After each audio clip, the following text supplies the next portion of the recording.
औज़ुबिल्लाहिमिनश्शैतानिर्रजीम बिस्मिल्लाहिर्रहमानिर्रहीम अस्सलाम वालेकुम। बच्चों, मैं उम्मीद कर रहा हूँ कि आप लोग बिल्कुल खैरियत से हैं और आप सब अपनी सेकंड ईयर केमिस्ट्री की तैयारी में इस वक्त बेहद मसरूफ़ हैं। आज के इस वीडियो लेक्चर में हम पूरी ऑर्गेनिक केमिस्ट्री के रिवीजन की बात कर रहे हैं। मैं इस वक्त आपके सामने वो मोस्ट इंपॉर्टेंट टॉपिक्स रख दूंगा और फिर उन सब की वीडियोस इसी लेक्चर में आपको मिलेंगी वन बाय वन। ये मुख्तलिफ टुकड़ों में इस चैनल पर मौजूद थी, मैंने आपके लिए इसको बिल्कुल एक जगह पर कंपाइल कर दिया ताकि एक साथ बैठकर आप इस वीडियो लेक्चर को देख सकें। अगर आप में से कोई इस वीडियो को देख रहा है और व्हाट्सएप ग्रुप का पार्ट नहीं है तो वो 0309677677 पर अपना नाम और कॉलेज मैसेज करके ग्रुप का पार्ट बन सकता है। बेटा, जो मोस्ट इंपॉर्टेंट टॉपिक्स है मैं आपको बताता हूं। देखो, sources of inorganic compound, functional group की डेफिनेशन, क्रैकिंग की डेफिनेशन, वाइटल फोर्स थ्योरी, ये शॉर्ट के लिए इंपॉर्टेंट है। अल्कीन, अल्कीन, अल्काइन, इन तीनों के रिएक्शंस हमें बहुत मुश्किल लगते हैं। मैंने बहुत कोशिश की है कि मार्कर की मदद से मैकेनिज्म समझाने की कोशिश करूं आपको, तो जरूर आपको इंशाल्लाह समझ में आएगा। फिर 10 ईयर में सवाल किस तरह पूछता है, कैसे सवाल करता है वो अल्केन से, कैसे सवाल करता है अल्कीन से, कैसे सवाल करता है अल्काइन से, तो वो 10 सवाल भी अलग कर दिए हैं, वो भी इस वीडियो में आपको मिलेंगे। कैटलिस्ट को कैसे याद किया जाए, कौन सा कैटलिस्ट कहां लिखना है, डिफरेंस बिटवीन आता है अल्कीन अल्काइन का। फिर बेंजीन पर आते हैं बेटा, बेंजीन में ऑर्थो, पैरा, मेटा, नाइट्रोबेंजीन बनाना है, पैरा नाइट्रोटोलिन बनाना है, इसकी एक्सप्लेनेशन है। Molecular orbital treatment of benzene, benzene की प्रिपरेशन, उसकी properties, Grignard reagent, Grignard reagent उसके 9 रिएक्शंस, आखिर में उसकी समरी, एसएन और ई reaction, SN1, SN2, E1, E2। तो ये पूरी डिटेल्ड वीडियो है, बड़े सुकून और इत्मीनान के साथ बैठकर देखिएगा। इसी तरह मैं एक वीडियो अपलोड करूंगा इनऑर्गेनिक केमिस्ट्री के लिए भी, जो उसमें मोस्ट इंपॉर्टेंट क्वेश्चंस हैं, उसकी वीडियो बनाकर अपलोड करूंगा। उम्मीद है कि वीडियो आपको समझ में आएगी। अब वन बाय वन आपके सामने स्क्रीन पर पहले टाइटल आया करेगा, उसके बाद आपके सामने एक वीडियो लेक्चर खुलेगा, वो खत्म होगा, फिर अगला स्टार्ट होगा। तफसील से वीडियो, तो कुछ खाने पीने का साथ लेकर बैठ जाइए, पानी रख लें अपने साथ, कोल्ड ड्रिंक पीनी है कोल्ड ड्रिंक रख लें, चाय रखनी है चाय रख लें, और सुकून और इत्मीनान के साथ अपनी ऑर्गेनिक केमिस्ट्री की तैयारी करें। बहुत शुक्रिया। वीडियो के एंड में आप लोगों से मुलाकात होगी।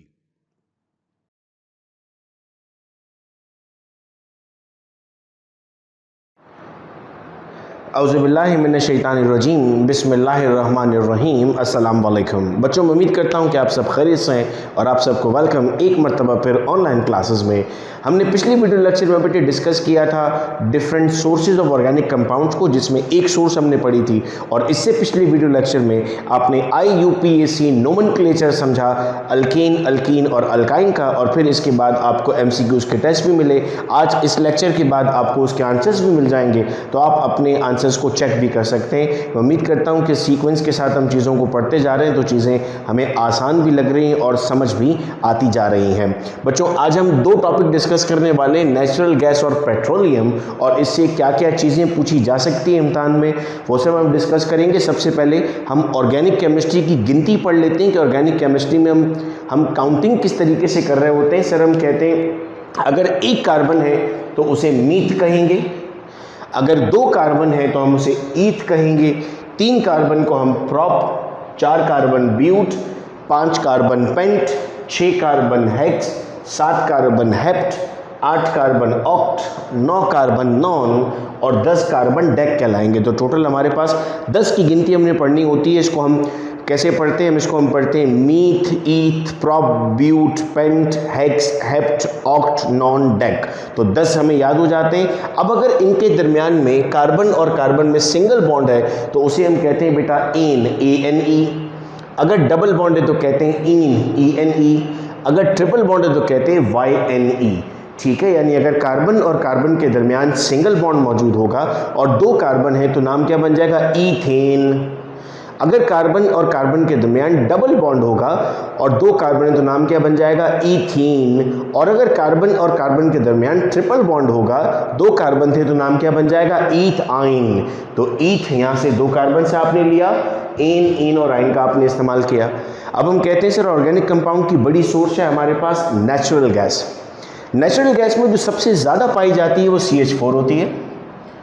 नेचुरल गैस यानी कुदरती गैस हमें एक सुई के मकाम से मिलती है, तो हम उसका क्या नाम रख देते हैं? सुई गैस। और वो जो एरिया होता है वो मार्शी एरिया है, तो इसीलिए हम इस गैस को मार्श गैस भी कहते हैं। 1 नंबर के लिए साइंटिफिक रीजन आता है why CH4 methane is also called as marsh gas. तो हम कहते हैं वो सुई के मकाम पर मिलती है और मार्श एरिया होता है, मार्शी एरिया है, तो उसे हम नाम दे देते हैं मार्श गैस का। साथ साथ साइंटिफिक रीजन्स भी पढ़ रहे होते हैं। अब आइए कंपोजिशन पर। तो क्यों मैंने कहा कि नेचुरल गैस को हम मीथेन कहते हैं, जो आपके घर में सुई गैस आती है उसमें मीथेन है, चूँकि आप देखिए इसमें 94% हमारे पास मीथेन मौजूद है नेचुरल गैस में। ये कंपोजिशंस आपको याद रखनी, चूँकि ये कंपोजिशंस MCQs में पूछी जाती हैं। इथेन कितना है 1.05%, प्रोपेन कितना है 0.28% और ब्यूटीन कितना है 0.17%। बकाया नाइट्रोजन, कार्बन डाइऑक्साइड और गैसेज होती हैं, लेकिन वो ऑर्गेनिक कंपाउंड्स नहीं है। तो अगर आपसे पूछा जाता है ऑर्गेनिक कंपाउंड्स के सोर्सेज में कौन कौन आता है, तो हम कहेंगे नेचुरल गैस भी हमारे पास सोर्स है। फिर नेक्स्ट सोर्स आती है स्टूडेंट्स हमारे पास पेट्रोलियम। पेट्रोलियम को लैटिन को अगर हम ट्रांसलेट करते हैं तो उसका मतलब बनता है हमारे पास रॉक ऑयल, और इसे हम क्रूड ऑयल भी कहते हैं। जब हम इसकी फ्रैक्शनल डिस्टिलेशन करते हैं और अराउंड टेम्परेचर रखते हैं 500 डिग्री सेंटीग्रेड, याद रहे हमें ये टेम्परेचर भी याद करना है। तो अगर हम इसे रखते हैं अराउंड 500 डिग्री सेंटीग्रेड तो हमारे पास इसकी फ्रैक्शनल डिस्टिलेशन होती है, और डिस्टिलेशन के बाद हमें मुख्तलिफ बॉइलिंग रेंज पर मुख्तलिफ नंबर ऑफ कार्बन्स मिलते हैं और उनका नेचर मिलता है। स्टूडेंट्स याद रहे सेकेंडरी के फ़ौरन बाद आपने किसी भी मेडिकल कॉलेज या इंजीनियरिंग कॉलेज के लिए टेस्ट देना होता है। हम साथ साथ इसका जिक्र हर मरतबा इसलिए करते हैं बिकॉज हमें अपनी उसके लिए भी तैयारी करनी है। अभी से हमें इस अंदाज में पढ़ना है, इसके बाद इंशाल्लाह हम ये तैयारी भी कर रहे होंगे इसी चैनल पे। जो आपसे पहले स्टूडेंट्स हैं इस वक्त जो अपने इस टेस्ट की तरफ प्रिपरेशन कर रहे हैं, उनकी वीडियोज़ अक्सर आप देखते हैं अपलोड हो रही होती हैं चैनल पर, तो आपके लिए भी नेक्स्ट ईयर दोबारा से अपलोड की जा रही होंगी। वहाँ पर इससे बड़े सवाल पूछे जाते हैं कि अगर कार्बन इतने होंगे तो वो क्या कहलाएगा, गैसोलीन कितने नंबर ऑफ कार्बन्स पर होगा। तो अभी से क्यों ना इतने अच्छे अंदाज में हम याद कर लें कि बाद में भी हमें काम आ रहा हो। तो हम कहते हैं सर बॉइलिंग रेंज अगर टेम्परेचर बिलो 20 होगा तो हमें नंबर ऑफ कार्बन कितने मिलेंगे, 1 कार्बन से 4 कार्बन तक मिलेगा, और इसमें यूजुअली नेचुरल गैस मिल रही होती है। तो देखो यहाँ पर 1 कार्बन, 2 कार्बन, 3 कार्बन और 4 कार्बन। तो यहाँ पर हमने क्या कहा सर 1 to 4 में हमें क्या मिल जाती है, नेचुरल गैस मिल जाती है। अगर टेम्परेचर 20 से 60 के दरमियान होगा तो जो नंबर ऑफ कार्बन की रेंज है वो कितनी है, C5 से C6, और यूजुअली हमें इसमें पेट्रोलियम ईथर मिल रहा होता है, सॉल्वेंट्स मिलते हैं मुख्तलिफ। अब टेम्परेचर की रेंज है 60 से 120, तो जब टेम्परेचर की रेंज 60 से 120 हुई तो हमने कहा हमें कार्बन मिले C6 से C7 तक, और जो नेचर है उसका वो लेग्रॉइन नेचर है, ये MCQs में पूछा जाता है। If the temperature is in between 40 to 200 तो हम कहते हैं हमारे पास कार्बन की मिकदार C5 से C10 है, और नेचर कैसा होगा sir, gasoline. If the temperature is 175 to 325 degree centigrade तो कार्बन की मिकदार कितनी है सर, C12 से लेकर C16 तक, और इसकी एग्जांपल्स में हम कहते हैं कैरोसिन है, या जो जेट फ्यूल इस्तेमाल किए जाते हैं वो इसकी एग्जांपल में आता है। फिर हम कहते हैं sir if the temperature is between 250 to 400 तो आपके पास कार्बन की मिकदार कितनी है, C12 और हायर, यानी अब ये C20, C30 कुछ भी हो सकता है 12 से ज़्यादा, तो क्या नेचर मिलेगा हमें, डीजल। फिर जब हम और टेम्परेचर बढ़ाते हैं और 500 तक जाते हैं तो हमारे पास कुछ नॉन वॉलेटाइल सब्सटेंसेस भी मिलती हैं, इनमें इम्प्योरिटीज़ भी हो सकती हैं, इनमें वैक्सेस भी होती हैं जो हमें यहाँ पर ऑब्जर्व होती हैं। तो बच्चों मैं उम्मीद करता हूँ कि ये 2 टॉपिक भी हमें समझ में आ गए। आप लोगों ने जो भी वीडियो लेक्चर आप अटेंड कर रहे होते हैं कोशिश ये करें कि उसे अपनी कॉपी में बिल्कुल उसी तरह नोट करें जिस तरह आप अपनी फेयर कॉपी में काम कर रहे होते हैं, और फिर अपना वो होमवर्क ज़रूर भेजें इस नंबर पर ताकि मैं अपने पास भी रिकॉर्ड रख सकूं और आपका भी काम साथ साथ कंप्लीट होता रहे। बहुत शुक्रिया बच्चों इस वीडियो लेक्चर को सुनने का। अपना बहुत ख्याल रखिएगा आप सब लोग। अल्लाह हाफ़िज़।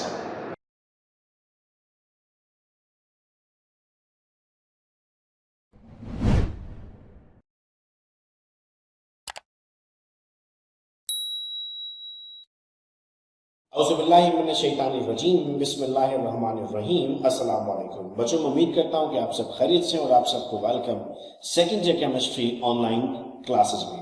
स्टूडेंट्स ऑर्गेनिक केमिस्ट्री स्टार्ट होती है चैप्टर नंबर 6 से, और चैप्टर नंबर 6 का आज हमारा लेक्चर नंबर 1 है। इसी तरह हम आगे प्रोसीड कर रहे होंगे, मैं मेंशन करता रहूँगा ताकि हम ट्रेस कर सकें कि कितनी चीज़ें हमने समझ ली थी और कितना हमें समझना बाकी है। ऑर्गेनिक केमिस्ट्री स्टूडेंट्स हम सबको बहुत मुश्किल लगती है। मुश्किल लगने की वजह होती है कि इसमें बेशुमार केमिकल इक्वेशंस हैं, केमिकल रिएक्शंस हैं। If I am not wrong, आपके इन आखिर के कुछ चैप्टर्स में जो आपके ऑर्गेनिक केमिस्ट्री के पोर्शन है इसमें 300 to 400 इक्वेशंस हैं। आपने ये 300 to 400 इक्वेशंस याद नहीं करनी होती। आपने इनको समझना होता है। इंशाअल्लाह हम अपनी ऑनलाइन क्लासेस में इसे इसी अंदाज से समझ रहे होंगे ताकि हमें क्लियर रहे। कुछ बच्चों की रिक्वेस्ट थी कि सर ऑर्गेनिक केमिस्ट्री बोर्ड पर समझनी है हमें, हम स्क्रीन पर बेहतर अंदाज में नहीं समझ पा रहे पीपीटी के जरिए, इसीलिए हमने दोबारा से अपनी ऑनलाइन क्लासेस का आगाज बोर्ड पर कर दिया। और आज पहला लेक्चर है, हम बिल्कुल स्टार्ट से पढ़ रहे हैं, यानी वो बच्चा जिसने अभी इस वीडियो को देखा उसके लिए ये लेक्चर नंबर 1 होगा।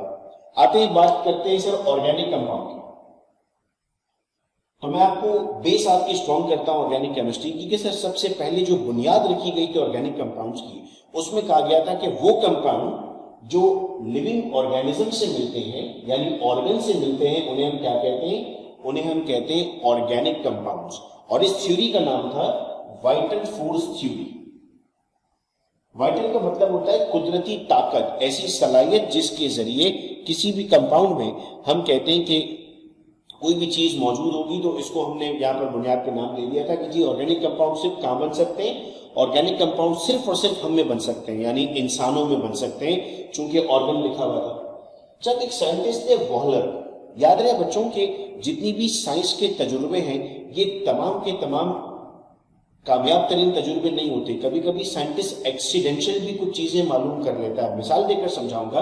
फर्स्ट ईयर में आपने पढ़ा सर डिस्कवरी ऑफ इलेक्ट्रॉन, ठीक है। इसके बाद आपने पढ़ा कैथोड रेज, फिर आपने ये भी पढ़ा कि कैथोड रेज वाली ही ट्यूब में मॉडिफिकेशन की गई, कैथोड को परफोरेट कर दिया गया, तो उससे हमें क्या मिल गया? उससे हमें एनोड रेज मिल गई थी। दैट वाज एन इन्वेंशन ना, उसमें हमने चेंज किया था। बिल्कुल वैसे ही एक साइंटिस्ट थे वॉलर जो अपनी लैब में काम कर रहे थे, लैब बिखरी हुई थी, बहुत सामान पड़ा हुआ था और वो चीजें यहां से वहां मूव कर रहे थे। नीचे पानी बॉयल हो रहा होगा, उनके हाथ में मौजूद था अमोनियम साइनेट। अमोनियम साइनेट क्या है सर? अमोनियम साइनेट एक इनऑर्गेनिक कंपाउंड है, ठीक है।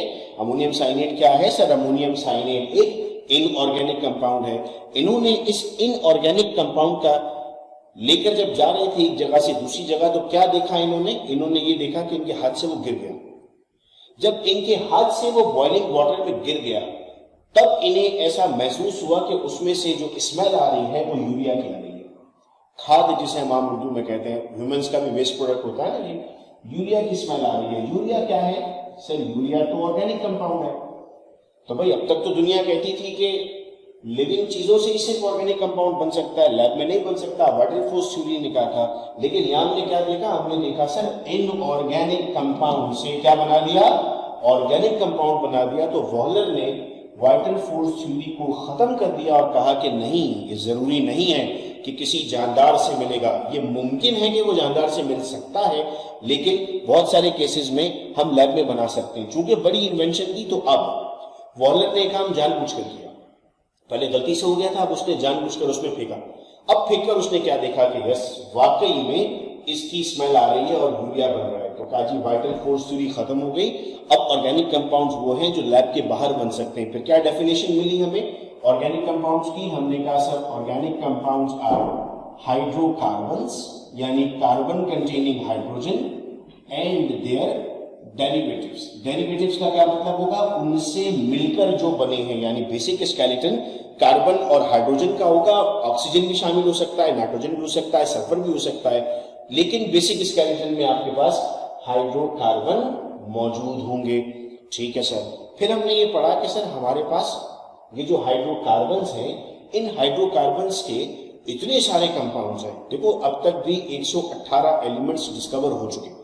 उन 118 में से मैं आपको अभी किन के बारे में पढ़ा रहा हूं? मैं आपको सिर्फ कार्बन के बारे में पढ़ा रहा हूं, और अकेले कार्बन की केमिस्ट्री को मैं नाम दे रहा हूं ऑर्गेनिक केमिस्ट्री। बाकी सबकी केमिस्ट्री को हम नाम देते हैं इनऑर्गेनिक केमिस्ट्री। अगर मैं गलत नहीं हूं तो मैं ये जुमला बड़ी भरपूर जिम्मेदारी के साथ कह रहा हूं कि जितने कंपाउंड इस कार्बन के हैं और जितने कंपाउंड बाकी सबके मिलाकर हैं, कार्बन के ज्यादा कंपाउंड हैं। उन 117 के कंपाउंड्स कम हैं, एक अकेले कार्बन के कंपाउंड ज्यादा हैं। तो कभी ना कभी जहन में सवाल तो आता है ना हमारे, सर ऐसा क्यों है? तो कार्बन में एक प्रॉपर्टी मौजूद है, उस प्रॉपर्टी को हम कहते हैं कैटिनेशन।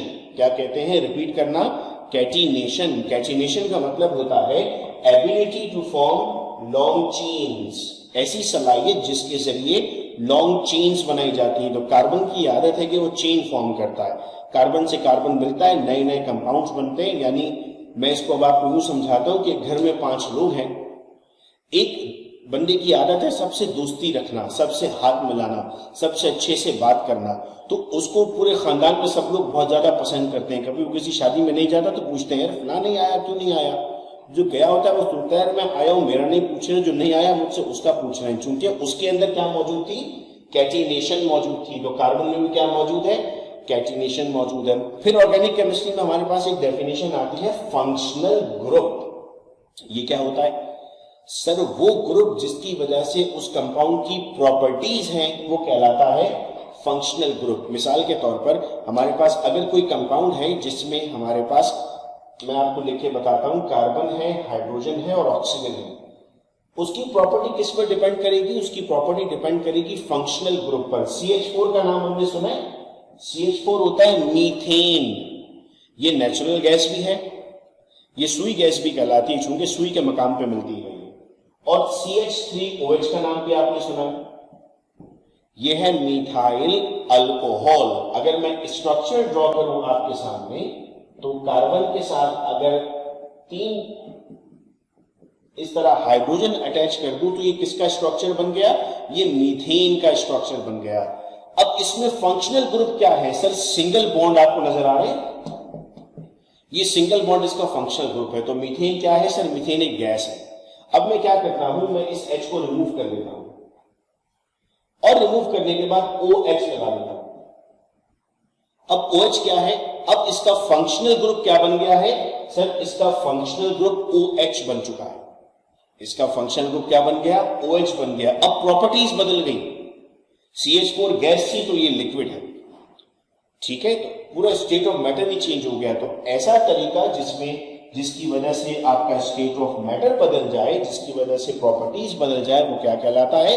वो फंक्शनल ग्रुप कहलाता है। ठीक है, अब 3 मैंने फंक्शनल ग्रुप की एग्जांपल्स यहां पर लिख दिए भाई। Alkyne, alkene, alkyne.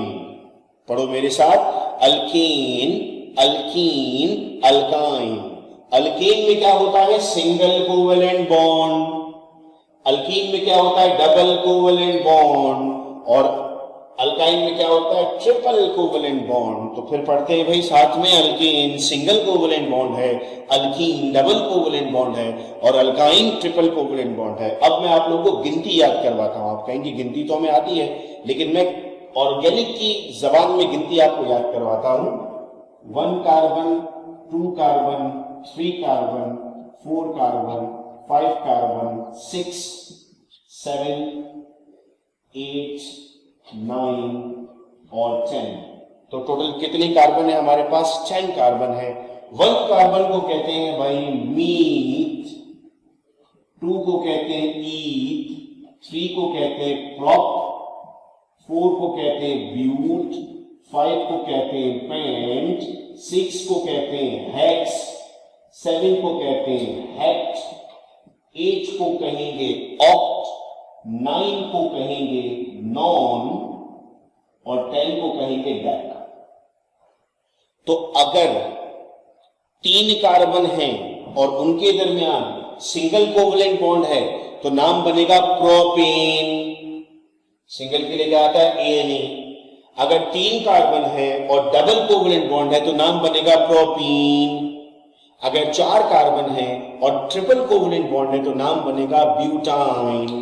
तो अब हमें ये समझ में आ गया बेसिक नाम देने का तरीका कि किस तरह हम कंपाउंड्स को नाम देते हैं, और ऑर्गेनिक केमिस्ट्री की कुछ बेसिक्स हमने अपने पास इस वक्त नोट कर लिए। स्टूडेंट्स, अगले वीडियो लेक्चर में हम पढ़ने जाएंगे IUPAC नोमेनक्लेचर, और इसमें हमें अल्केन, अल्कीन और अल्काइन के नोमेनक्लेचर्स को समझना है। वीडियो लेक्चर अपने फ्रेंड्स के साथ हम जरूर शेयर कर दें जो घर बैठे ऑर्गेनिक केमिस्ट्री की तैयारी करना चाहते हैं। आप चाहें तो आप हमारे व्हाट्सएप ग्रुप का पार्ट भी बन सकते हैं। 0333224331 पर अपने नाम और कॉलेज के नाम के साथ मैसेज कर दें ताकि आपको व्हाट्सएप ग्रुप में भी ऐड कर दिया जाए। थोड़ा सा वक्त लगता है व्हाट्सएप ग्रुप में ऐड करने का, क्योंकि काफ़ी सारी रजिस्ट्रेशन आ रही होती हैं हमारे पास, लेकिन आपको थोड़े वक्त बाद व्हाट्सएप ग्रुप में ऐड कर दिया जाएगा। यूट्यूब चैनल को अगर आप सब्सक्राइब करते हैं तो जैसे ही हम कोई वीडियो अपलोड करेंगे वो फौरी तौर पर आप तक पहुंचेगी। बहुत शुक्रिया बच्चों आप तमाम का इस वीडियो लेक्चर को सुनने का। अपना बहुत ख्याल रखना आप सब लोग। अल्लाह हाफिज।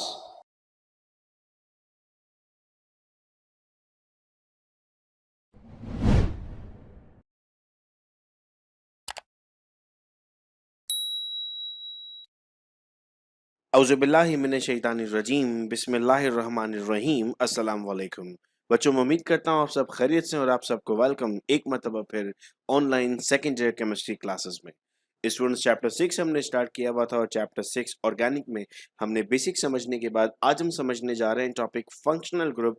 याद रहे स्टूडेंट चैप्टर 6 हमारी फाउंडेशन है पूरी ऑर्गेनिक को समझने के लिए।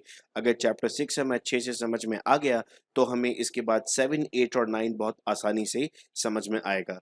एक टर्म बच्चों यहाँ पर हमें समझनी है फंक्शनल ग्रुप। ये डिफाइन करने के लिए भी आता है पेपर में और आइडेंटिफाई करने के लिए भी आता है। तो आइए फंक्शनल ग्रुप का मतलब समझते हैं।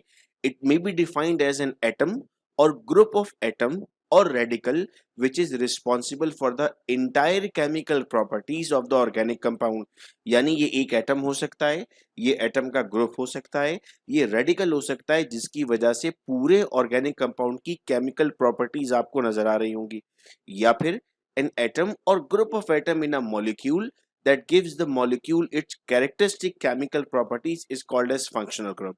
या फिर आप दूसरे लफ्जों में ऐसे डिफाइन कर सकते हैं कि सर एक एटम या ग्रुप ऑफ एटम जिसकी वजह से उसकी कैरेक्टरिस्टिक केमिकल प्रॉपर्टीज आ रही हैं, या फिर आप डिफाइन कर सकते हैं active part of an organic compound which take parts in chemical reaction is always a functional group. तो या फिर आप कहते हैं कि वो पार्ट जो रिएक्ट करता है और उसकी वजह से प्रॉपर्टीज सामने आ रही होती हैं। अगर एक नंबर की डेफिनेशन आती है और आप 3 डेफिनेशन लिखते हैं तो एक अच्छा इंप्रेशन आप एग्जामिनर को दे रहे होते हैं और डेफिनेटली आपके मार्क्स इंक्रीज होते हैं।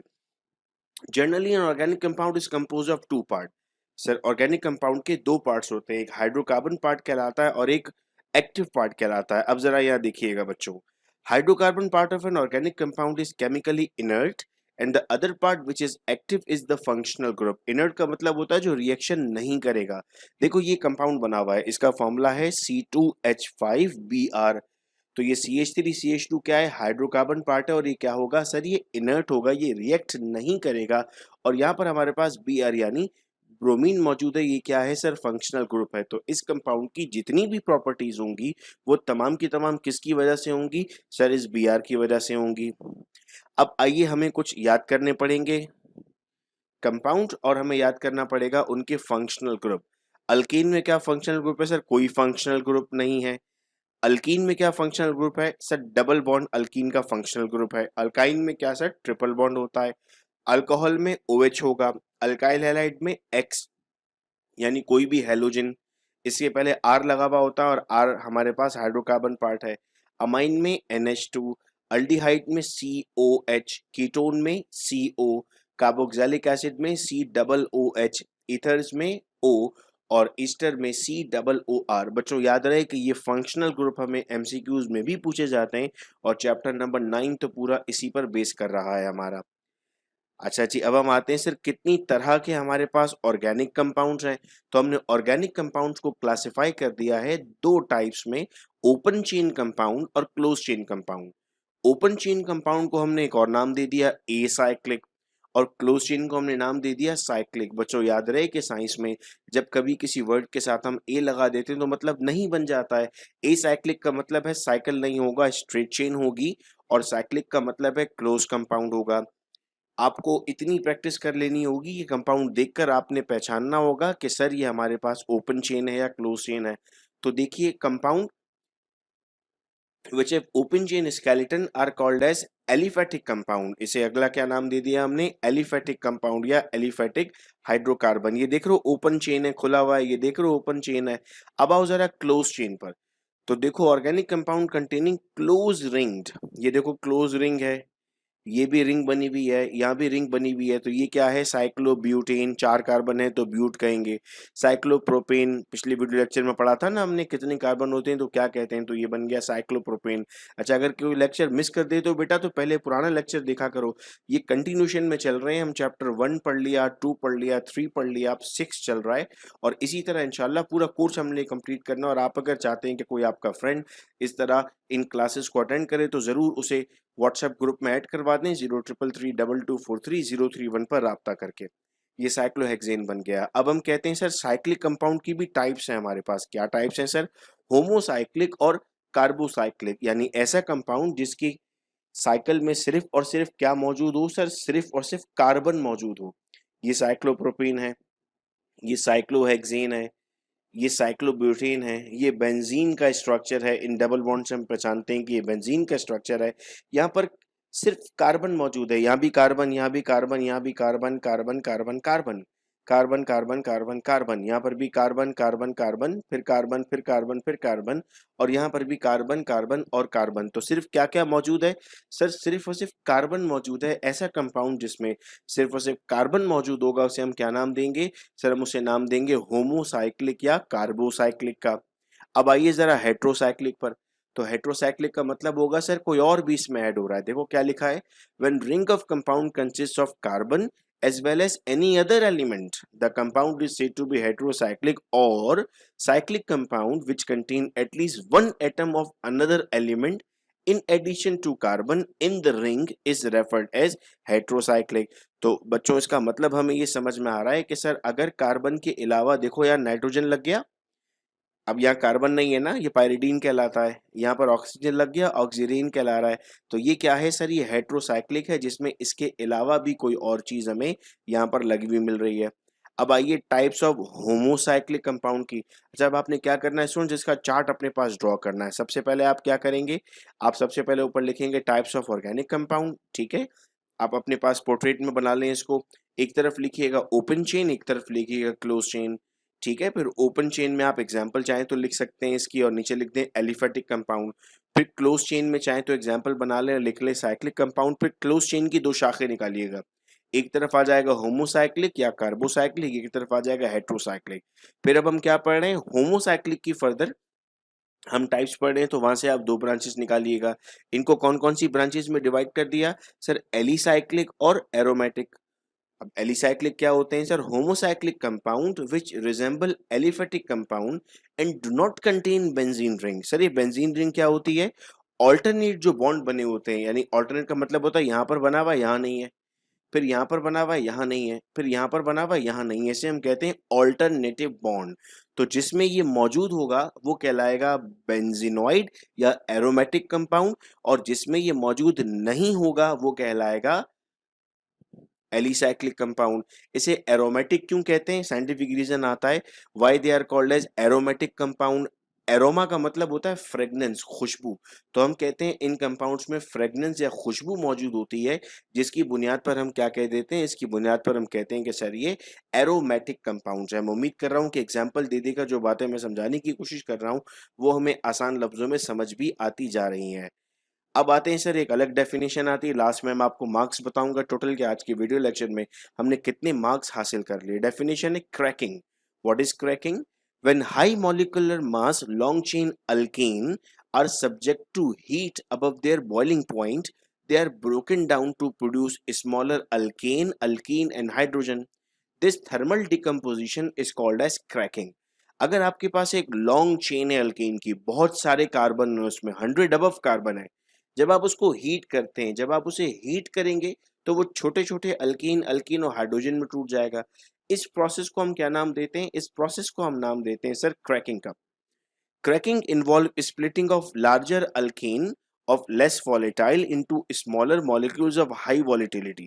क्रैकिंग क्या है सर? क्रैकिंग बेसिकली बड़े मॉलिक्यूल का टूटकर छोटे मॉलिक्यूल बनाना है एट हाई टेम्परेचर। इसके लिए हमें टेम्परेचर ज़्यादा देना होगा, या तो टेम्परेचर देना ज़्यादा होगा या फिर हमें किसी कैटलिस्ट का इस्तेमाल करना होगा। इसीलिए हम कहते हैं कि सर क्रैकिंग की हमारे पास फिर टाइप्स आ जाती हैं। क्या क्या टाइप्स हैं? थर्मल क्रैकिंग और कैटालाइटिक क्रैकिंग।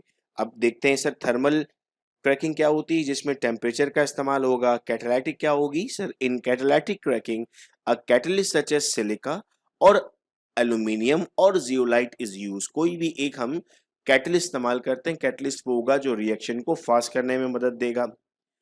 अब क्या एप्लीकेशन है सर इसकी? चूंकि एग्जाम में पूछा जाता है एक नंबर के लिए हमें इंडस्ट्रियल एप्लीकेशन, तो हम कहते हैं sir gasoline production, petrochemical production, fuel gas production and synthetic petrol production. इन तमाम की तमाम में हम जो प्रोसेस कर रहे होते हैं उसे क्रैकिंग कहते हैं। अब आइए हम जान लेते हैं कि आज की क्लास में हमने कितने मार्क्स के सवाल पढ़ लिए हैं। तो सर फंक्शनल ग्रुप की डेफिनेशन आती है पेपर में 1 मार्क के लिए, तो 1 नंबर यहाँ से हमें मिला। हमें एग्जाम में कंपाउंड देकर पूछा जा सकता है कि उसका फंक्शनल ग्रुप कौन सा है, एटलीस्ट भी 2 मार्क्स के लिए सवाल होगा, तो 3 मार्क्स का एक क्वेश्चन बना हमारे पास। Types of organic compound 2 marks के लिए आता है, तो ये 5 मार्क्स हुए।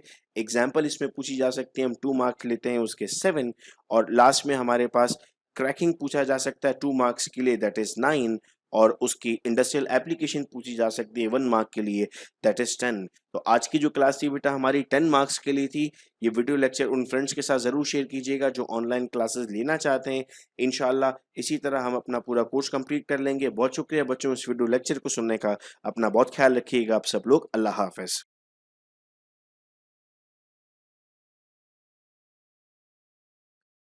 औज़ुबिल्लाहिमिनश्शैतानिर्रजीम बिस्मिल्लाहिर्रहमानिर्रहीम अस्सलाम वालेकुम। बच्चों मैं उम्मीद करता हूँ कि आप सब खैरियत से, और आप सबको वेलकम एक मर्तबा फिर ऑनलाइन क्लासेस में। बहुत सारे स्टूडेंट्स को ये प्रॉब्लम थी कि सर हमें ऑर्गेनिक केमिस्ट्री के जो रिएक्शंस हैं उनका मैकेनिज्म समझ में नहीं आता, हमें ये समझ में नहीं आता कि कहाँ से कौन सी चीज़ किसके साथ रिएक्ट करती है और कौन सा नया कंपाउंड बनाती है। तो स्टूडेंट्स आपकी आसानी के लिए ऑर्गेनिक केमिस्ट्री के जितने भी रिएक्शंस हैं उस सब का इसी तरह आसान तरीके से मैकेनिज्म लिखकर मैं आपको स्क्रीन पर समझाऊंगा, और इंशाल्लाह अब इसके बाद हमें ऑर्गेनिक केमिस्ट्री के रिएक्शन बहुत आसान लगेंगे। चैप्टर नंबर 7, चैप्टर 8, चैप्टर 9, इन 3 चैप्टर्स के रिएक्शंस हम इसी तरह से अपने पास समझेंगे। आइए स्टार्ट करते हैं सबसे पहले केमिस्ट्री ऑफ मीथेन से। मीथेन में क्या-क्या पढ़ना है हमें सर? हम कहते हैं मेथड ऑफ प्रिपरेशन में हमारे पास सबसे पहला मेथड ऑफ प्रिपरेशन आता है हाइड्रोलाइसिस ऑफ ग्रिग्नार्ड रिएजेंट। अगर हम हेडिंग अच्छी से समझ लें तो हमारे लिए रिएक्शन समझना बहुत आसान है। देखिए हाइड्रोलाइसिस का मतलब क्या है, लिखा है hydrolysis mean reaction with water. Grignard reagent क्या है सर? RMgX। अब ये R क्या होता है सर? R कोई भी अल्काइल रेडिकल है, यानी RCH3 हो सकता है, RC2H5 हो सकता है, RC3H7 हो सकता है। Mg आपके पास मैग्नीशियम है, और X आपके पास कोई भी हेलोजन है। इसमें Cl भी हो सकता है, I भी हो सकता है, और Br भी हो सकता है। तो अब देखो मैंने यहाँ क्या लिखा, वाटर को मैंने तोड़कर लिख दिया HOH। ठीक है, मैकेनिज्म समझा रहा हूं ना मैं आपको। ये इक्वेशन तो बोर्ड आपके पास लिखी हुई है बुक में भी, इससे में समझ में नहीं आता। आइए मैकेनिज्म समझते हैं। H को OH के साथ रिएक्ट किया, ये आपके पास RMgX है, यानी CH3MgBr। इस H का देखो मैंने एरो बना दिया इस CH3 पे, तो क्या बन गया? CH4। CH4 क्या होता है? मीथेन। अब ये Mg है, Mg के एक तरफ CH3 लगा हुआ था ना, ये चला गया तो क्या आ गया? OH आ गया। Br तो पहले से ही लगा हुआ था, तो क्या बन गया? MgOH, Br बन गया। ये पहला मेथड था, इसे कहते हैं हाइड्रोलिसिस ऑफ ग्रिग्नार्ड रिएजेंट। अब आते हैं दूसरे मेथड पर। दूसरे मेथड का नाम क्या लिखा हुआ है? Reduction of alkyl halide. Alkyl का मतलब पढ़ लिया था ऊपर हमने, क्या था सर? CH3 भी हो सकता है, C2H5 भी हो सकता है, C3H7 भी हो सकता है। तो मैंने कहा सर रिडक्शन करनी है अल्काइल हैलाइड की। चूंकि मीथेन पढ़ रहे हैं तो क्या कहेंगे सर? चूंकि मीथेन पढ़ रहे हैं तो हम कहेंगे सर हमारे पास अब आएगा CH3। तो देखो मैंने क्या लिख दिया, CH3Cl। किससे रिएक्ट किया सर? हाइड्रोजन दो तरह के हैं, मॉलिक्यूलर और नेसेंट। अब याद रख लो अपने पास हमेशा के लिए। आप कहते हो ना सर मुश्किल होती है, एरो पे क्या लिखना याद नहीं होता, मैं वो याद करने का आपको आसान तरीका बता रहा हूं। जब कभी मॉलिक्यूलर हाइड्रोजन होगा, एरो के ऊपर आप पैलेडियम लिखते हैं, पीडी। तो मॉलिक्यूलर हाइड्रोजन के लिए आपने पीडी लिख दिया, ऊपर लाजिम हो गया।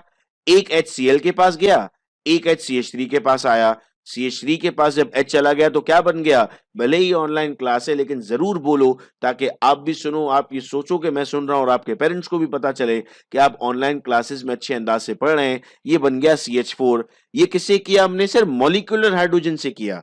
अच्छा, अब आते हैं नेसेंट हाइड्रोजन पर। सर नेसेंट हाइड्रोजन में हमारे पास CH3Cl है, प्लस अब H अकेला है, नेसेंट है ना, देखो मैंने बॉन्ड नहीं बनाया बीच में, H2 तो नहीं बन रहा ना, दो नेसेंट आपके पास मौजूद हैं। अब याद रखना हमेशा जब भी नेसेंट हाइड्रोजन चाहिए होगा, जिंक ओवर HCl यूज करोगे। जब भी नेसेंट हाइड्रोजन चाहिए होगा, जिंक ओवर HCl यूज करोगे। तो ये हो गया CH4 और ये हो गया HCl, यानी H के पास Cl चला गया, CH3 के पास एक और H चला गया। ये भी रिएक्शन हो गया सर, हमें तो आसान लग रहा है। बच्चों याद रहे MCAT और ECAT में भी आपको इससे MCQs पूछे जा सकते हैं। अगर आपका कॉन्सेप्ट क्लियर हो गया एक मर्तबा तो आपको कोई परेशानी नहीं होगी। फिर उसके बाद हमारे पास आता है सर फ्रॉम सोडियम एसीटेट। अब बच्चे कहते हैं सर सोडियम एसीटेट का फॉर्मूला याद नहीं होता। अच्छा, याद नहीं होता, ये याद कर लेते हैं। एसिडिक एसिड का फॉर्मूला जरा लिखिए आप सब कॉपी में। मैं उम्मीद कर रहा हूं कि बच्चे फॉलो कर रहे हैं। इसको भी हम इंटरेक्टिव क्लास बना रहे हैं। आपने अपनी कॉपीज में लिखा है CH3COOH प्लस H हटा दो, सोडियम लगा दो। तो जो आपके पास सोडियम लगाया आपने, उसके लगने के बाद अब कंपाउंड क्या बन गया? CH3COONA। इसी को हम क्या कहते हैं सर? इसी को तो हम कहते हैं सोडियम एसीटेट। किससे रिएक्ट करना है? NaOH के साथ। ये H कहां चला गया? CH3 के पास, तो क्या बन गया? CH4। क्या क्या बच गया पीछे? सर 2 Na बच गए, 1 कार्बन बच गया, 3 ऑक्सीजन बच गए। तो अपने जहन में जरा घुमाओ, 2 Na 1 carbon 3 oxygen, 2 Na 1 carbon 3 oxygen, 2 Na 1 carbon 3 oxygen. Sir ये तो Na2CO3 का फॉर्मूला है, तो लिख दो ना भाई यहाँ Na2CO3। तो आपके पास ये कंप्लीट हो गया। अब एमकैट में क्वेश्चन आता है, which of the following is the most convenient method. तो मैंने ब्रैकेट में देखो यहां पर लिख दिया है, it is the most convenient method. यानी ये वीडियो देखने के बाद आपको बुक देखने की भी जरूरत नहीं पड़ेगी, आपको रिएक्शन की सारी बातें मैंने यहां पर लिख दी हैं। अब यही हमारे पास थी मेथड्स ऑफ प्रिपरेशन, जो अब आपकी उंगलियों पर आ चुकी है। कौन कौन सी मेथड्स ऑफ प्रिपरेशन है? सर नंबर 1 पर हमारे पास प्रिपरेशन का मेथड है। कैसे करेंगे प्रिपेयर? सर हम प्रिपेयर कर रहे हैं ग्रिग्नार्ड रिएजेंट से। ठीक है भाई, फिर क्या कर रहे हैं सर? अल्काइल हैलाइड से प्रिपेयर कर रहे हैं। और फिर किससे प्रिपेयर कर रहे हैं? सोडियम एसीटेट से। अब आओ पढ़ते हैं केमिकल प्रॉपर्टीज। अच्छा सर, केमिकल प्रॉपर्टीज क्या होती हैं? देखो, कार्बन ने हाइड्रोजन के साथ बॉन्ड बना ली और सारे के सारे सिग्मा बॉन्ड है। तो मैंने क्या लाइन लिखी है? Due to presence of all sigma bond addition is not possible. Paper में सवाल आ जाता है why addition is not possible in methane. तो जवाब क्या देंगे? Due to presence of sigma bonds. तो हम कहते हैं सर अगर एडिशन नहीं हो सकता तो सब्स्टिट्यूशन तो हो सकती है। सब्स्टिट्यूशन का मतलब क्या है? सब्स्टिट्यूशन का मतलब है सर हमारे पास हाइड्रोजन को हटाएं और Cl लगाएं। अब ये तो बुक में भी लिखे हुए, आओ मैं आपको इसका मैकेनिज्म समझाता हूं। ये देखो मैकेनिज्म, ये मैंने CH4 बनाया हुआ है, CHHH। ऐड तो कुछ भी नहीं हो सकता, ये Cl2 है यानी क्लोरीन है। ठीक है, अब आपने कहा सर सनलाइट की मौजूदगी में ये रेडिकल में टूट गया, Cl और Cl। एक Cl ने कार्बन पे हमला किया, H को हटाया, खुद लग गया, तो यहां Cl आ गया। अब एक H फारिग हो गया, H भी अकेला है, Cl भी अकेला है, दो अकेले हो ही नहीं सकते, उन्होंने आपस में बॉन्ड बना लिया, तो क्या बन गया? HCl बन गया। अब इसी को उठाकर मैंने यहां लिख दिया, एज इट इज ये यहां पर आ गया है। अब क्या हुआ? फिर Cl ने इस पे हमला किया, एक और H हट गया, तो अब क्या हो गया सर? पहले 3 हाइड्रोजन थे, 2 हाइड्रोजन हो गए, एक Cl था, 2 Cl हो गए, फिर H निकला, फिर Cl के साथ गया, क्या हो गया? HCl। रिकॉर्डेड लेक्चर का फायदा ये कि अगर कोई बात मेरी नहीं समझ में आ रही तो बार बार आप पॉज करके रिवाइंड करके दोबारा सुन सकते हैं, आपको बड़ी आसानी से चीज समझ में आ जाएगी। अब हम कहते हैं सर फिर इसको यहां लिख दिया, फिर Cl2 इस्तेमाल कर लिया। अब हमने कहा 2 Cl थे, एक और लग गया, 3 Cl हो गए, 2 हाइड्रोजन थे, एक हाइड्रोजन कम हो गया, फिर एक अकेला Cl, फिर एक अकेला H, मिलाकर क्या बना? HCl। इसका नाम क्या है? क्लोरोफॉर्म। देखो जो अहम अहम चीजें वो भी मैं आपको बता रहा हूं। यहां पर पेपर में आता है फॉर्मेशन ऑफ क्लोरोफॉर्म, तो कौन सा रिएक्शन लिखोगे?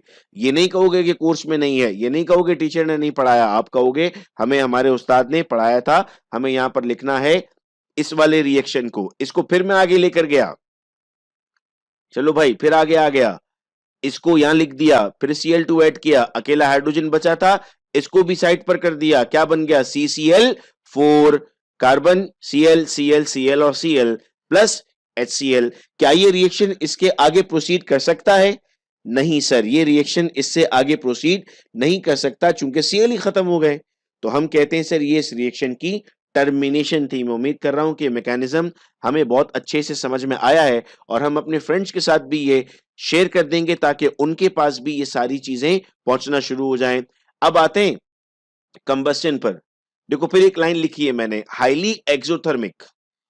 कोई भी हाइड्रोकार्बन, कोई भी जब कहता हूं तो alkane, alkyne, alkyne, propane, ethane, methane, butane, hexane, pentane, octane, नोनेन, कोई सा भी उठाकर ले आए, जब आप उसको ऑक्सीजन से रिएक्ट करेंगे तो कार्बन डाइऑक्साइड और वाटर बनेगा।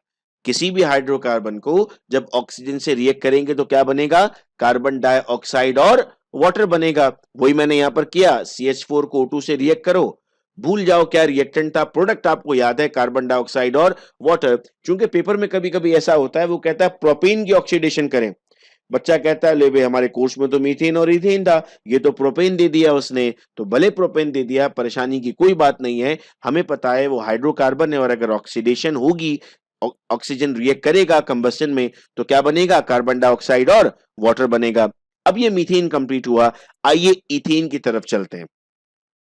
अब मीथेन अगर समझ में आ गया ना, तो इथेन तो आपके लिए पीस ऑफ केक है सर। अच्छा सर कैसे, क्या लिखा हुआ है, बाय इथाइल आयोडाइड।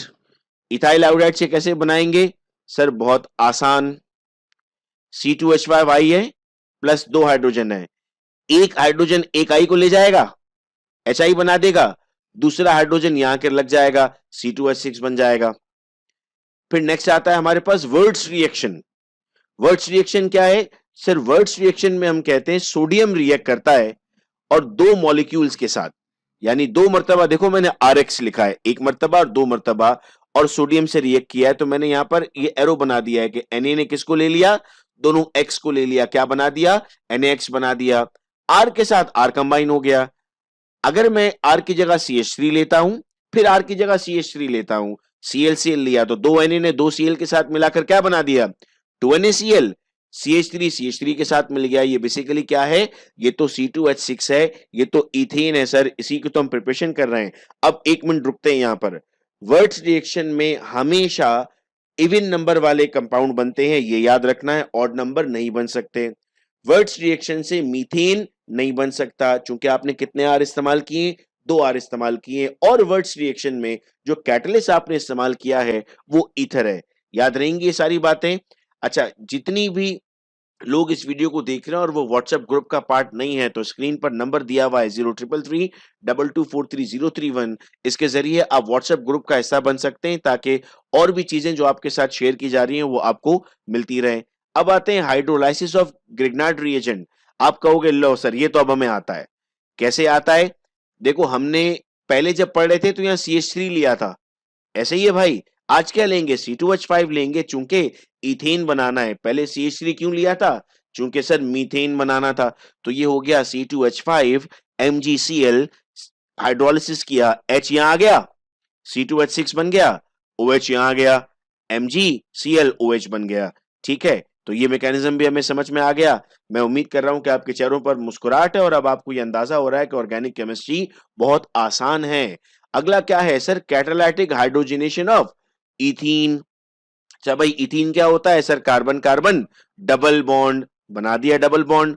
हाइड्रोजनेशन का मतलब क्या होता है सर, एडिशन ऑफ हाइड्रोजन। ठीक है भाई, ये बॉन्ड टूट गया, ये हाथ मिलाया हुआ इस कार्बन ने और इस कार्बन ने, तो जब हाथ छूटा तो इसका हाथ अलग हो गया, इसका हाथ अलग हो गया, यानी एक हाइड्रोजन यहां आ गया, एक हाइड्रोजन यहां आ गया, इसे हमने नाम दिया कैटालाइटिक हाइड्रोजनेशन ऑफ इथीन। बना क्या, इथेन बन गया। तो सर ये तो इसकी मेथड ऑफ प्रिपरेशन खत्म हो गई। अच्छा चलो भाई, रिकॉल कर लेते हैं किन किन तरीकों से बनाया। अब मेरे साथ साथ बोलो आप लोग जोर से, by ethyl iodide, by Wurtz reaction, by hydrolysis of Grignard reagent, और कैटालाइटिक हाइड्रोजनेशन ऑफ इथीन। अच्छा जी आगे बढ़ते हैं सर, अब हम पढ़ते हैं इसकी केमिकल प्रॉपर्टी। देखो फैमिली तो वही है ना, अल्केन वाली, तो हरकतें भी वैसी होंगी, उसमें एडिशन नहीं तो इसमें एडिशन नहीं, उसमें सब्स्टिट्यूशन तो इसमें सब्स्टिट्यूशन, उसमें कंबस्शन तो इसमें कंबस्शन। अब कंबस्शन तो मेरे बच्चे आंख बंद करके बताएंगे मुझे कंबस्शन क्या होता है। मैं उम्मीद कर रहा हूं कि आप लोग बोल रहे हो उस वक्त, समझो कि आपका सर आपको सुन रहा है। आप कह रहे हो जब कभी भी कोई हाइड्रोकार्बन कंबस्शन करता है तो कार्बन डाइऑक्साइड और वाटर बनता है, तो भाई बना दिया ना कार्बन डाइऑक्साइड और वाटर। ठीक है, अब आते हैं सब्स्टिट्यूशन पर। इसकी सब्स्टिट्यूशन कैसे होगी, अब मैकेनिज्म दिखाता हूं। ये क्या बनाया मैंने सर, ये मैंने एक इथेन बनाया है, एक कार्बन तीन हाइड्रोजन सिंगल बॉन्ड, एक कार्बन तीन hydrogen single bond plus Cl2। तो ये आपके पास इस कार्बन के पास आया, बोला चल भाई हाइड्रोजन को हटा दो, मुझे लगना है, यहां पर लग गया, एक HCl बन गया। अब इसको यहां पर लिखा, फिर Cl आया, अब इस कार्बन ने कहा अब मेरी बारी है भाई, पहले इसकी बारी थी अब मेरी बारी है। इसने क्या किया, इसने हाइड्रोजन हटा के Cl लगा दिया, और ये मैकेनिज्म अब हमारे पास कंटिन्यू रहेगा, एक उससे हटेगा एक इससे हटेगा, एक उससे हटेगा एक इससे हटेगा, तो आपके पास अब ये तरीका चलता रहेगा हमारे पास। इसको आप जब कंप्लीट करेंगे तो आपके पास इसकी हेलोजिनेशन यानी सब्स्टिट्यूशन कंप्लीट होगी। तो देखो कितनी आसानी से आपने मीथेन और इथेन पढ़ लिया। बात यहाँ खत्म नहीं हुई है, आज का वीडियो लेक्चर ये खत्म हो रहा है। अब अगली वीडियो में मैं आपको दिखा जरूर देता हूं, मैं आपको इथीन पढ़ाऊंगा। तो अगर आपको अब ये सारी चीजें अच्छे से समझ में आई हैं तो वीडियो को हम अपने फ्रेंड्स के साथ शेयर करना शुरू कर दें जिनको भी ऑर्गेनिक के रिएक्शंस में प्रॉब्लम होनी थी, और कमेंट बॉक्स में हम अपनी नेक्स्ट वो टॉपिक जो हमें समझ में नहीं आता, हमें बहुत मुश्किल लगता है, मुझे बता दें ताकि मैं उस टॉपिक को बहुत आसान करके आपके सामने प्रेजेंट कर दूं। बहुत शुक्रिया आप तमाम का बच्चों इस वीडियो लेक्चर को सुनने का। अपना बहुत ख्याल रखिएगा आप सब लोग। अल्लाह हाफिज।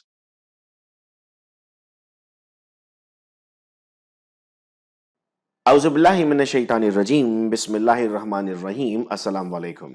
बच्चों मैं उम्मीद करता हूं कि पिछला वीडियो लेक्चर हम सब ने देख लिया जिसमें मीथेन और इथेन को हमने समझा था, और आज के इस वीडियो लेक्चर में हम इथीन को समझने जा रहे हैं। केमिकल इक्वेशंस हमें मुश्किल इसलिए लगती हैं चूंकि एग्जाम में वो मुख्तलिफ तरीकों से पूछी जाती है, तो हम अपने इस वीडियो लेक्चर में पास्ट 10 ईयर के क्वेश्चन को भी साथ साथ डिस्कस करते रहेंगे। मैं आपको बताता रहूंगा कि इम्तहान में किन किन तरीकों से ये पूछा जा सकता है। तो अपनी कॉपीज अपने सामने रखिएगा, इस क्लास को बिल्कुल वैसे ही समझिएगा जैसी आपकी फिजिकल क्लास होती है। समझें टीचर आपके सामने मौजूद है और वन बाय वन आपने रिएक्शंस अपने पास कॉपी करने हैं।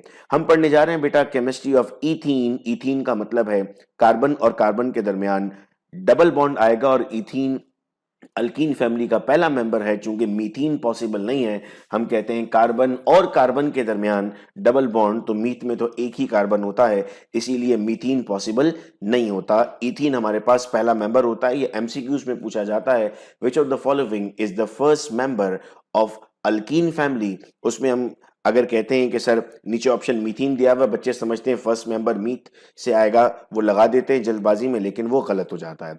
प्रिपरेशन में बेटा पहली प्रिपरेशन देखो, हेडिंग क्या लिखी हुई है, bye dehydration of alcohol.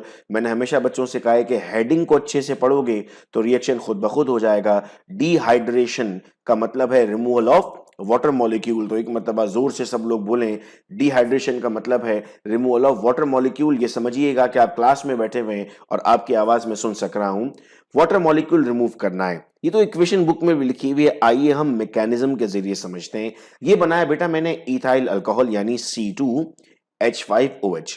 Dehydration के लिए दो कैटलिस्ट इस्तेमाल हो रहे हैं, या तो कंसंट्रेटेड H2SO4 इस्तेमाल हो रहा है या फिर Al2O3 इस्तेमाल हो रहा है।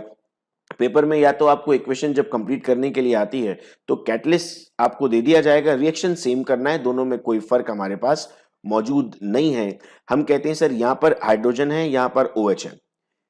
H2SO4 ने क्या किया, इसको रिमूव कर दिया। जब H2SO4 ने इसको रिमूव कर दिया तो इसका भी एक बॉन्ड फ्री हो गया और इसका भी एक बॉन्ड फ्री हो गया। इन्होंने आपस में एक बॉन्ड बना लिया, तो आपने देखा यहां पर कार्बन कार्बन में डबल बॉन्ड आ गया और एक वाटर मॉलिक्यूल रिलीज हो गया। जब कार्बन कार्बन में डबल बॉन्ड आता है तो उसे हम क्या कहते हैं, उसे हम इथीन कहते हैं। तो ये आपके पास बन गया इथीन का मॉलिक्यूल। अब आते हैं by dehydrohalogenation of ethyl chloride. फिर कहूंगा हेडिंग अगर अच्छे से पढ़ ली तो रिएक्शन क्लियर हो जाएगा। डी का मतलब तो होता है रिमूवल, हाइड्रो का मतलब हाइड्रोजन, हेलोजन का मतलब ग्रुप 7A का मेंबर। तो हम क्या करने जा रहे हैं, हाइड्रोजन को भी रिमूव करेंगे और हेलोजन को भी रिमूव करेंगे। अब अपने जहन में बिठा लो कि जब कभी भी आप डीहाइड्रोहेलोजिनेशन करते हो तो उसके लिए जो कैटलिस्ट आपको इस्तेमाल करना है वो KOH है। अब यहां मैकेनिज्म समझो, ये मैंने बनाया इथाइल क्लोराइड C2H5Cl, किससे रिएक्ट किया, KOH के साथ। देखो मैकेनिज्म क्या कहता है, K के साथ Cl चला गया तो क्या बन गया, KCl। H के साथ OH चला गया तो क्या बन गया, H2O। तो हमारे पास ये किसका मॉलिक्यूल बन गया, ये इथीन बन गया। इसी की हम प्रिपरेशन कर रहे थे। ये वाली बात मैं उम्मीद कर रहा हूं बच्चों आप लोगों को समझ में आ रही है। अगली हमारे पास हेडिंग है डीहेलोजिनेशन। अब फिर मैं क्या कहूंगा, हेडिंग पढ़ लो तो खुद समझ में आ जाएगा। डीहेलोजिनेशन यानी कौन रिमूव होगा, हेलोजन ऑफ 1,2 डाइक्लोरोइथेन, जिसका दूसरा नाम है विसिनल डाइक्लोराइड। ब्रैकेट में मैंने विसिनल डाइक्लोराइड इसलिए लिख दिया चूंकि पेपर में हमें विसिनल डाइक्लोराइड का पूछा जाता है, सवाल आ जाता है विसिनल डाइक्लोराइड से इथीन बनाएं। बच्चे परेशान हो जाते हैं कि सर हमने तो 1,2 डाइक्लोरोइथेन से पढ़ा था। बच्चों याद रखना, कार्बन और कार्बन के दरमियान जब सिंगल बॉन्ड होगा तो हम उसे नाम दे रहे हैं विसिनल का। जब आगे जाकर कार्बन और कार्बन के दरमियान डबल बॉन्ड आएगा तो उसे हम वीनाइल कहेंगे। मैं फिर रिपीट कर रहा हूं, कार्बन और कार्बन के दरमियान अगर सिंगल बॉन्ड आया तो उसे हम विसिनल कहेंगे, और कार्बन के दरमियान अगर डबल बॉन्ड आया तो उसे हम विनाइल कहेंगे। हुआ क्या इस रिएक्शन में, 1,2 डाइक्लोरोइथेन था ना, ये 1,2 डाइक्लोरो हो गया, Zn के साथ दोनों Cl चले गए। जब Zn के साथ दोनों Cl चले गए तो क्या बन गया हमारे पास, ZnCl2 बन गया, और यहां पर हमारे पास मॉलिक्यूल किसका आ गया, इथीन का मॉलिक्यूल आ गया। अब आता है हमारे पास रिडक्शन ऑफ इथाइन, अगला मेथड है।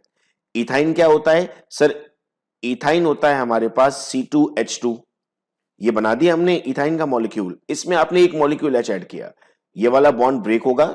जब ये बॉन्ड ब्रेक हुआ तो एक कार्बन इसका बॉन्ड फ्री हुआ, एक कार्बन इसका बॉन्ड फ्री हुआ, तो क्या बन गया हमारे पास, इथीन का मॉलिक्यूल बन गया। तो इथाइन से क्या बना, इथीन बन गया। ये भी हमारे पास मेथड ऑफ प्रिपरेशन हो गई। तो टोटल कितनी प्रिपरेशन थी बच्चों, रिपीट करते हैं, 4 प्रिपरेशन थी। Dehydration of alcohol, hydrohalogenation of ethyl chloride, dehalogenation of vicinal dichloride और रिडक्शन ऑफ इथाइन। तो आपको इसकी प्रिपरेशन याद हो चुकी। अब इसके बाद हम आते हैं केमिकल प्रॉपर्टीज पर। देखो अब यहां पर एक सिग्मा बॉन्ड मौजूद है और पाई बॉन्ड भी मौजूद है। पाई बॉन्ड क्या होता है सर, हमने तो ऐसे याद किया था, एस से सिग्मा, एस से सिंगल, एस से स्ट्रॉन्ग। तो सिग्मा बॉन्ड स्ट्रॉन्ग होता है और सिंगल होता है, तो इसके बरक्स पाई बॉन्ड क्या होता है, पाई बॉन्ड वीक होता है। अब आपने कहा सर इसमें आप एडिशन कर सकते हो, तो बाकी लोगों की नजर में इसके 9 केमिकल रिएक्शंस हैं, मेरी नजर में ये रिएक्शन कम हो जाएंगे क्योंकि एडिशन का पैटर्न तो सब में सेम होगा। बस ये याद रखना है कि ये बॉन्ड ब्रेक होगा और चीजें आके ऐड हो जाएंगी इसमें। अब अगर हेडिंग लगी हुई है एडिशन ऑफ हाइड्रोजन, तो क्या होगा, ये हाइड्रोजन यहां पर आया, इसको ब्रेक किया आपने, एक एच यहां आ गया, एक एच यहां आ गया, क्या बन गया, इथेन बन गया। अच्छा जी, addition of hydrogen halide. Hydrogen halide क्या होता है सर, हाइड्रोजन का मतलब तो H था, हैलाइड का मतलब 7A का मेंबर था। 7A के मेंबर में हमारे पास क्लोरीन, ब्रोमीन, आयोडीन आ सकते थे।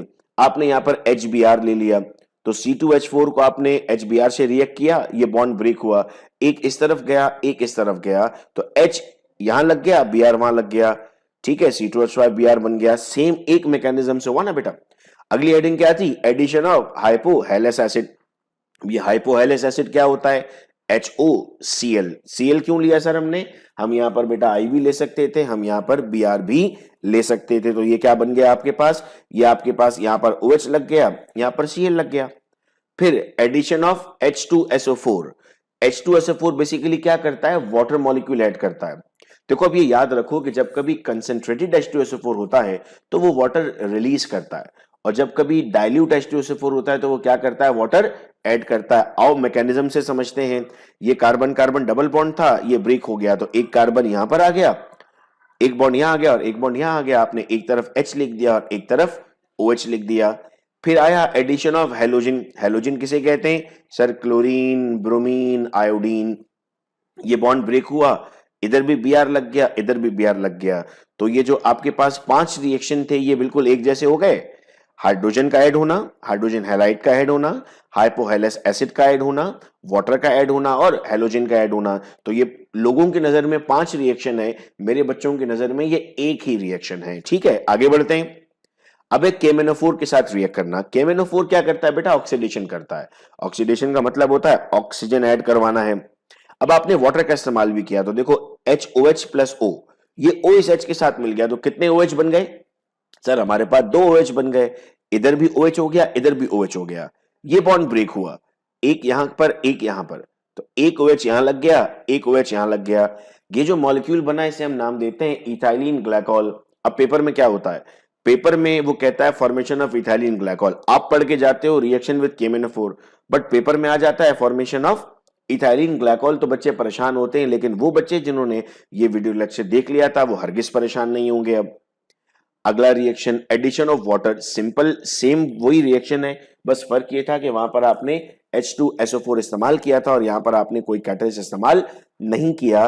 HOH था, एक तरफ H लग गया, एक तरफ OH लग गया, क्या बना दिया हमने, अल्कोहल बना दिया। इसके बाद बेटा अगला रिएक्शन आता है formation of mustard gas. Mustard gas हम किसे कहते हैं सर, ये इथीन का मॉलिक्यूल है, इसके साथ हमने H2Cl2 को रिएक्ट किया।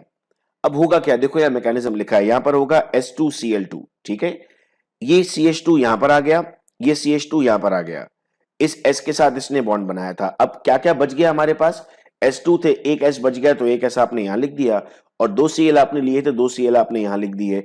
इस गैस को हम नाम देते हैं मस्टर्ड गैस। अब पेपर में इसका क्या सवाल पूछा जाता है, मस्टर्ड गैस बेटा वर्ल्ड वॉर में इस्तेमाल की गई थी, ये जहरीली गैस होती है, तो पेपर में पूछा जाता है एमसीक्यूज में, which of the following gas was used in world war, तो जवाब क्या होगा, सर मस्टर्ड गैस हमारे पास वर्ल्ड वॉर में इस्तेमाल की गई थी। मैं हर इक्वेशन पे आपको एग्जाम के बारे में इसलिए बता रहा हूं चूंकि हमें प्रॉब्लम हमेशा एग्जाम ही पर रहती है। अब आते हैं लास्ट रिएक्शन पर, that is formation of poly ethene.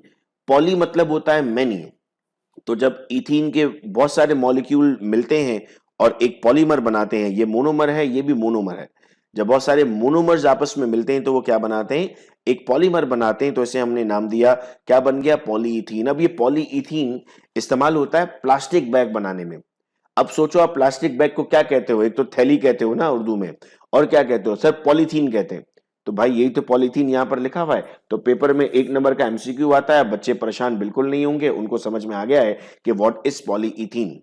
तो 9 रिएक्शन बेटा इसकी प्रॉपर्टीज के थे और 4 रिएक्शन इसकी प्रिपरेशन के थे, तो टोटल 13 रिएक्शंस आज के इस वीडियो लेक्चर में हमने याद कर लिए। मैं उम्मीद करता हूं कि रिएक्शंस हमें समझ में आए हैं। हम अपने फ्रेंड्स के साथ ये वीडियो लेक्चर जरूर शेयर कर दें ताकि उनके पास भी ये तमाम बेसिक इंफॉर्मेशन पहुंचे। बहुत शुक्रिया आप तमाम का इस वीडियो लेक्चर को सुनने का। अपना बहुत ख्याल रखिएगा आप सब लोग। अल्लाह हाफिज।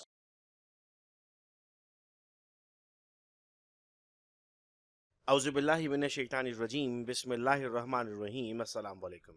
स्टूडेंट्स, उम्मीद करता हूँ कि आप सब खैरियत से होंगे और आप सबको वेलकम एक मरतबा फिर ऑनलाइन एमकैट ईकैट क्लासेस में।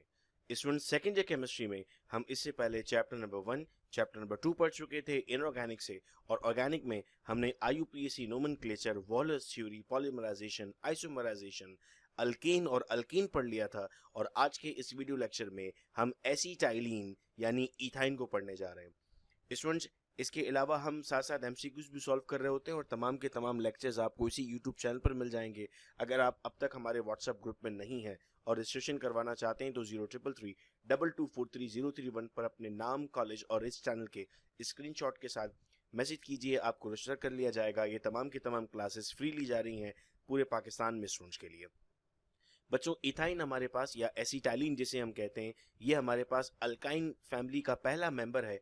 और बेसिक पहचान क्या होगी, इसमें कार्बन और कार्बन में ट्रिपल बॉन्ड मौजूद होता है। बच्चे थोड़ा सा कंफ्यूज होते हैं एसाइटाइलिन से कि लास्ट में ENE आ रहा है, वो समझते हैं इनमें डबल बॉन्ड होगा। ये इथाइन का दूसरा नाम है बेटा, बेसिक नाम इथाइन है जिसमें YNE आ रहा है और इसका मतलब है इसमें ट्रिपल बॉन्ड मौजूद है। इसका फॉर्मूला होगा C2H2, यानी 2 कार्बन है और इसके साथ 2 हाइड्रोजन है। It is present in oil gas and coal gas up to 10% and it is commonly called as acetylene. ये वाला पॉइंट बेटा आपको एमसीक्यूज के लिए याद करना है। स्टूडेंट, याद रहे कि हमें तो ये याद करना है कि पेपर में एमसीक्यूज में क्या क्या पूछा जा सकता है। हर स्लाइड पर मैं आपके साथ एमसीक्यूज डिस्कस करूंगा ताकि आपको ये अंदाजा रहे कि पेपर में आपसे क्या पूछा जाएगा। तो यहाँ से 2 बातें आपको बेटा याद रखनी है, एक कि ये 10% मौजूद है ऑयल गैस और कूल गैस में, और इसका दूसरा नाम एसिटाइलिन है। अगर बेटा मैं स्ट्रक्चर पर आता हूँ, हाइब्रिडाइजेशन अगर आपको समझनी है तो हाइब्रिडाइजेशन और कैलकुलेशन ऑफ सिग्मा और पाई बॉन्ड पर ऑलरेडी वीडियोस अपलोड हुई हुई हैं। एक मरतबा ज़रूर उन वीडियोस को देख लीजिएगा ताकि आपको समझ में आए। हम कहते हैं यहाँ पर कार्बन और कार्बन के दरमियान ट्रिपल बॉन्ड मौजूद है, यानी 2 पाई बॉन्ड मौजूद हैं, और एक हमारे पास कार्बन और कार्बन के दरमियान सिग्मा बॉन्ड मौजूद है। बिल्कुल इसी तरह हम कहते हैं कि हर कार्बन के साथ एक हाइड्रोजन मौजूद है, तो जो हाइब्रिडाइजेशन बनती है हमारे पास वो बनती है sp हाइब्रिडाइजेशन। जब कभी तमाम सिंगल बॉन्ड होते हैं तो हाइब्रिडाइजेशन बनती है sp3 जैसे अल्केन में था। जब कभी हमारे पास एक डबल बॉन्ड होता है तो हाइब्रिडाइजेशन बनती है sp2 जैसे अल्कीन में था। और जब कभी हमारे पास 3 बॉन्ड बने हुए जिनमें से 2 हमारे पास पाई बॉन्ड है और एक हमारे पास सिग्मा बॉन्ड है, तो हाइब्रिडाइजेशन जो बनती है हमारे पास वो बनती है sp1 या sp हाइब्रिडाइजेशन। याद रहे बेटे कि जब भी हमारे पास हाइब्रिडाइजेशन sp1 या sp होती है तो बॉन्ड एंगल हमारे पास 180 होता है। कार्बन हाइड्रोजन की बॉन्ड लेंथ हमारे पास 1.09 होती है और कार्बन कार्बन की जो बॉन्ड लेंथ है वो 1.20 होती है। इस स्क्रीन से बेटा जो आपको एमसीक्यूज के लिए पॉइंट याद करने हैं, साथ साथ जो आप नोट्स बनाते जा रहे होते हैं अपने, उसमें आप लिखेंगे कि इथाइन में या एसिटाइलिन में sp हाइब्रिडाइजेशन है, बॉन्ड एंगल 180 है, बॉन्ड लेंथ 1.09 है कार्बन हाइड्रोजन की, और कार्बन कार्बन की बॉन्ड लेंथ आपके पास 1.20 है। बेटा प्रिपरेशंस की जब हम बात करते हैं, हमें ये मसला रहता है हमेशा कि सर इम्तहान में एमसीक्यू किस तरह का पूछा जाएगा, तो बेटा हेडिंग्स हमें याद होना बहुत ज़रूरी है। पहली हेडिंग है from calcium carbide. Calcium carbide को जब हम कोल्ड वाटर के साथ रिएक्ट करते हैं तो हमारे पास कैल्शियम हाइड्रोक्साइड और इथाइन बनता है। इक्वेशन याद करने की आपको ज़रूरत नहीं होती, चूंकि इक्वेशन लिखने के लिए आपको नहीं आएगी, लेकिन रिएक्टेंट और प्रोडक्ट हमें याद होना बहुत ज़रूरी है। तो हम अपनी कॉपीज़ में लिखते हैं फ्रॉम कैल्शियम कार्बाइड और नीचे लिख देते हैं रिएक्शन विद कोल्ड वाटर। तो आपके पास कैल्शियम हाइड्रोक्साइड और इथाइन मिलेगा। नीचे आपको स्ट्रक्चरल करके दिखाया हुआ है और करके जो इक्वेशन दी हुई है आपको कि स्ट्रक्चरली कैसा नजर आएगा। दूसरा बेटा मेथड ऑफ प्रिपरेशन है from dibromo ethane. Dibromo ethane को जब हम बॉयल करते हैं, ये रिएक्शन बेटा हमने इससे पहले पढ़ा है। जब हम इथीन पढ़ रहे थे उसमें हमने एक मरतबा पढ़ा था, 1 KOH का मॉलिक्यूल था। अब क्या होता है सर, यहाँ पर ये K इस Br को ले जाएगा, ठीक है। अब आपके पास कितने K है, 2 हैं, तो ये 2 Br यहाँ से चले गए, KBr बन जाएंगे 2 KBr, ठीक है। तो एक यहाँ पर यूं समझ लीजिए डबल बॉन्ड बन गया। अब एक OH एक H को ले जाएगा, H2O बनेगा। कितने OH हैं, 2 हैं, तो ये क्या बन गया 2H2O। यहाँ पर भी एक बॉन्ड बन गया, तो ये आपके पास बन गया CH ट्रिपल बॉन्ड CH, और अल्कोहलिक आपने यहाँ पर एनवायरनमेंट प्रोवाइड किया। इसके बाद पता नेक्स्ट स्लाइड की जब हम जाते हैं तो नेक्स्ट स्लाइड में हमारे पास है फिजिकल प्रॉपर्टीज। फिजिकल प्रॉपर्टीज क्या है? It is a colourless gas with sweet smell, it is sparingly soluble in water, it is less denser than air, it explodes on compression to a liquid because of its unstable nature। इन चारों points को आपको याद करना है, चूंकि paper में हमसे सवाल इस तरह पूछा जाता है, which of the following is not true for, या which of the following is true except। तो उस वक्त बेटा आपको पता होना चाहिए कि कलरलेस गैस है, इसकी स्मेल स्वीट है, ये वाटर में स्पेरिंगली सॉल्युबल है, ये लेस डेंसर देन एयर है, and it explodes on compression to a liquid, चूंकि इसका नेचर अनस्टेबल होता है। फिजिकल प्रॉपर्टीज की बात बेटे हम आते हैं केमिकल प्रॉपर्टीज पर। ये बात तो तय है कि अगर इनमें ट्रिपल कोवलेंट बॉन्ड मौजूद है तो इसमें एडिशन हो सकता है। अगर आपने पिछले वीडियो लेक्चर्स में इथाइन को अच्छे से समझ लिया, आपने बेसिक उसकी समझ ली, तो आपके लिए केमिकल प्रॉपर्टीज कोई मुश्किल नहीं होंगी। अगर आपने प्रीवियस स्लाइड्स में समझ लिया कि इनमें ट्रिपल बॉन्ड मौजूद है तो उसका मतलब साफ है कि इसमें एडिशन हो सकती है। इथीन जब हम पढ़ रहे थे तो वहां पर सिंगल सिंगल एडिशन हो रही थी, यहाँ पर डबल डबल एडिशन होगी। इथाइन में हाइड्रोजन ऐड करें, एक मॉलिक्यूल इथीन बन जाएगा, एक और मॉलिक्यूल ऐड कर दें तो इथेन बन जाएगा। वो बच्चे जिन्होंने स्टार्ट से क्लासेस ली हैं उनको मालूम है कि ये जो यहाँ पर Ni यानी निकल लिखा हुआ है, ये ट्रांजिशन हाइड्राइड्स हैं जिनके अंदर हाइड्रोजन मौजूद होता है, और 200 डिग्री सेंटीग्रेड पर यह हाइड्रोजन वहां से स्केप आउट होना स्टार्ट हो जाता है। सेकंड बेटा आता है हमारे पास एडिशन ऑफ हेलोजन। हम कहते हैं हेलोजन ऐड होगा, इथाइन क्लोरीन या ब्रोमीन के साथ रिएक्ट करता है और वहां पर हमारे पास ये डाइक्लोरो बन जाएगा और ये हमारे पास टेट्राक्लोरो बनेगा। Ethyne adds iodine with difficulty but in the presence of ethanol diiodide is formed. इस बात को याद रखिएगा कि आयोडीन डायरेक्टली ऐड नहीं हो रहा होता, जब हम उसे ऐड करते हैं आपको उसमें इथेनॉल की जरूरत पड़ती है। ये एमसीक्यूज के लिए इंपॉर्टेंट पॉइंट है, ये हमसे पूछा जा सकता है। नेक्स्ट है बेटा हमारे पास addition of hydrogen halide. Hydrogen halide से क्या मुराद होता है? हाइड्रोजन के साथ हेलोजन होगा, HBr HCl। अब हम कहते हैं जब इथाइन में मॉलिक्यूल ऐड हो रहे हैं तो यहाँ थोड़ा सा बेटे समझिएगा कि ये आपके पास CH ट्रिपल बॉन्ड CH और आपने HBr ऐड किया, तो एक H यहाँ लग जाएगा और एक Br यहाँ लग जाएगा, तो आपके पास स्ट्रक्चर कैसा बन गया? Carbon carbon double bond, H और H पहले से मौजूद था, ये H और Br हो गया, इसको आपने नाम दिया विनाइल ब्रोमाइड्स। अब जब आप इसमें एक और H ऐड करेंगे, HBr ऐड करेंगे, तो अब H कहाँ जाएगा और Br कहाँ जाएगा? इस बात को एक्सप्लेन किया बेटे एक साइंटिस्ट ने, उनका नाम था मार्कोनिकॉव्स, और इस रूल को हम नाम देते हैं मार्कोनिकॉव्स रूल। इसको समझने से पहले यहाँ आते हैं बेटा। The addition of second molecule of HBr to vinyl bromide takes place according to Markovnikov's rule. This rule states that the negative part of HBr adds with carbon of the compound which contain the least number of hydrogen. HBr का negative part कौन है sir? Br है। ये किसके पास जाकर लगेगा? जिसके पास सबसे कम हाइड्रोजन होंगे। इस कार्बन के पास कितने हाइड्रोजन है? 2। इस कार्बन के पास कितने हाइड्रोजन है? 1। तो Br कहाँ लगेगा? यहाँ पर। ये तो मार्कोनिकॉफ रूल की एक्सप्लेनेशन थी। एग्जाम में जब एमसीक्यू आता है बेटा, तो उस वक्त हमारा दिमाग ठीक तरह काम नहीं कर रहा होता, हमें वो कहता है कि ये कौन सी पोजीशन पे लगेगा। तो मार्कोनिकॉफ रूल को मैं आपके लिए आसान कर देता हूँ। यहाँ पर मैं आपसे कहता हूँ कि HBr का जो Br है वो Br के ऊपर लगाना है, बात खत्म हो जाएगी। यहाँ पर Br के ऊपर Br, H ऊपर H लगा दीजिए। मार्कोनिकॉफ रूल समझ तो आपने लिया, लेकिन एप्टीट्यूड ट्रिक आपकी ये थी कि आप क्या कीजिएगा, आप Br के ऊपर Br लगाएंगे और H के ऊपर H लगाएंगे। ये आपके पास कंप्लीट हो जाएगा। ठीक है, उम्मीद करता हूँ कि ये बात आपको समझ में आई है। नेक्स्ट बेटा क्या है हमारे पास? सर एडिशन ऑफ HCN, सब कुछ ऐड होगा हमारे पास। HCN है, सिंपल, कोई परेशानी की बात नहीं है, ऐसे रिएक्शन याद करना कोई मुश्किल नहीं है। H यहाँ लगा हुआ है, CN यहाँ लगा हुआ है, तो आपके पास विनाइल साइनाइड बन गया। चूंकि 2 कार्बन और कार्बन के दरमियान अगर डबल बॉन्ड आ जाते हैं तो हम उसे विनाइल का नाम दे रहे होते हैं। इसके बाद हम कहते हैं एडिशन ऑफ वाटर, वाटर भी ऐड हो सकता है। Ethyne reacts with water in the presence of mercuric sulphate and sulphuric acid H75 to produce unstable intermediate vinyl alcohol which on arrangement forms ethanol. अब आपके पास H2O अगर add होगा तो हमने क्या पढ़ा था? H2O क्या होता है? HOH, H यहाँ लग गया, OH यहाँ लग गया, ये स्ट्रक्चर बन गया CH2 डबल बॉन्ड CHOH। ये इंटरमीडिएट और अनस्टेबल है, जैसे ही रीअरेंज होता है तो ये इथेनॉल बन जाता है। ये RCOH है, एक अल्डिहाइड आपके पास है बन गया। तो आप इथाइन से क्या बना सकते हैं? आप इथाइन से अल्डिहाइड भी बना सकते हैं। अच्छा स्टूडेंट्स, अब आप यहाँ परेशान रहते हैं कि जो एरो के ऊपर चीजें लिखी हुई हैं, क्या हमें इनको भी याद करना होता है? बच्चों, जैसे ही हम अपने ग्रिग्नार्ड रीजेंट भी कंप्लीट कर लेंगे तो उस वक्त हम बहुत आसानी से इस बात को समझने की कोशिश करेंगे कि आपके पास एक वीडियो लेक्चर में मैं सारे आपको एक्सप्लेन कर दूंगा। जो एरो पे आप लिख रहे होते हैं ये किस तरह आपको लिखना है, तो बहुत आसान हो जाएगा हमारे लिए, हमें फिर इसके लिए परेशान होने की जरूरत नहीं होगी।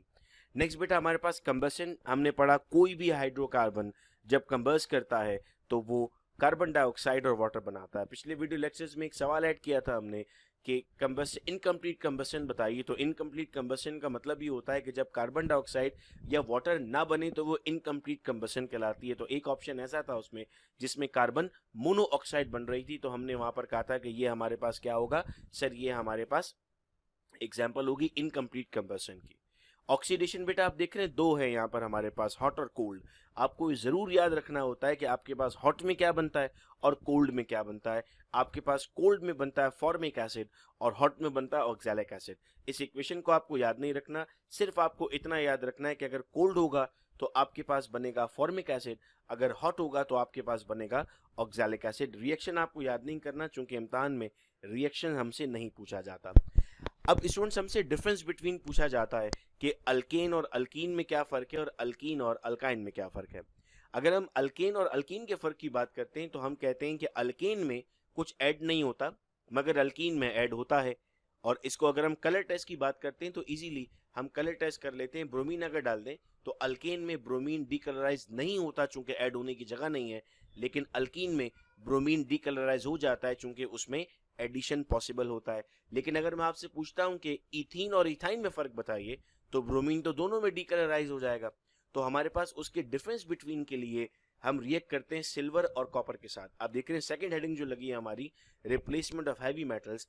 अगर इथाइन को सिल्वर के साथ रिएक्ट करवाया जाता है तो हमारे पास व्हाइट सॉलिड बनता है, और अगर इथाइन को कॉपर के साथ रिएक्ट करवाया जाता है तो हमारे पास रेड सॉलिड बनता है। जबकि जब हम सेम इथीन के साथ करेंगे तो कोई रिएक्शन नहीं होता। और इसे बेटा हम नाम देते हैं सब्स्टिट्यूशन रिएक्शंस का भी। ये सब्स्टिट्यूशन रिएक्शन एक्सप्लेन करता है एसिडिटी ऑफ इथाइन।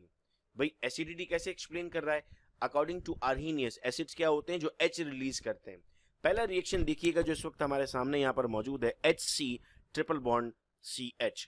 सोडियम आपने रिएक्ट करवाया, यहां से H निकला और सोडियम आकर लगा। चूंकि H निकला तो अकॉर्डिंग टू आर्हीनियस हमने क्या एक्सप्लेन कर दिया यहाँ पर? अकॉर्डिंग टू आर्हीनियस हमने एक्सप्लेन कर दिया कि ये हमारे पास एसिड की बात की जा रही है। अब बेटा हम फाइनली आते हैं यूजेस पर। एसिटाइलिन को हम कहाँ इस्तेमाल करते हैं? Acetylene is used in the preparation of oxy acetylene flame which is a temperature of 3000 degree centigrade, जिसे हम वेल्डिंग पर्पस के लिए इस्तेमाल कर रहे होते हैं। It is used for the preparation of acetaldehyde, acetic acid, ethanol for the manufacturing of PVC, polyvinyl chloride. हमारे घर में जो पाइप लगे हुए होते हैं, प्लास्टिक पाइप्स, उन पर लिखा होता है पीवीसी, वो पॉलीविनाइल क्लोराइड से मिलकर बने होते हैं। स्टूडेंट्स, आज की क्लास में ये पढ़ने के बाद हमने अल्कीन, अल्कीन और अल्काइन का टॉपिक कंप्लीट कर लिया। इंशाल्लाह नेक्स्ट वीडियो लेक्चर में हम बेंजीन स्टार्ट करने जा रहे हैं, one of the most important topic, और उसकी वीडियो आपके साथ शेयर की जा रही होगी। स्टूडेंट्स, साथ ही साथ जूम क्लासेस का आगाज भी किया जा चुका है उन स्टूडेंट्स के लिए जो सिर्फ डॉक्टर साकिब लेक्चर से अपनी तैयारी कर रहे हैं। उनकी जूम क्लासेस ली जा रही हैं डिस्कशन के लिए, जूम ग्रुप्स अवेलेबल है। अगर आप सिर्फ मुझसे तैयारी कर रहे हैं और कोई इंस्टीट्यूट आपने ज्वाइन नहीं किया, तो आप भी हमारी जूम क्लासेस का हिस्सा बन जाइए, ताकि जूम क्लासेस में क्वेश्चन आंसर डिस्कस आपसे किए जा सके। बहुत शुक्रिया बेटे इस वीडियो लेक्चर को सुनने का। अपने फ्रेंड्स के साथ शेयर कीजिएगा जो प्रिपरेशन नहीं कर सकते हैं। अपना बहुत ख्याल रखिएगा आप सब लोग। अल्लाह हाफिज।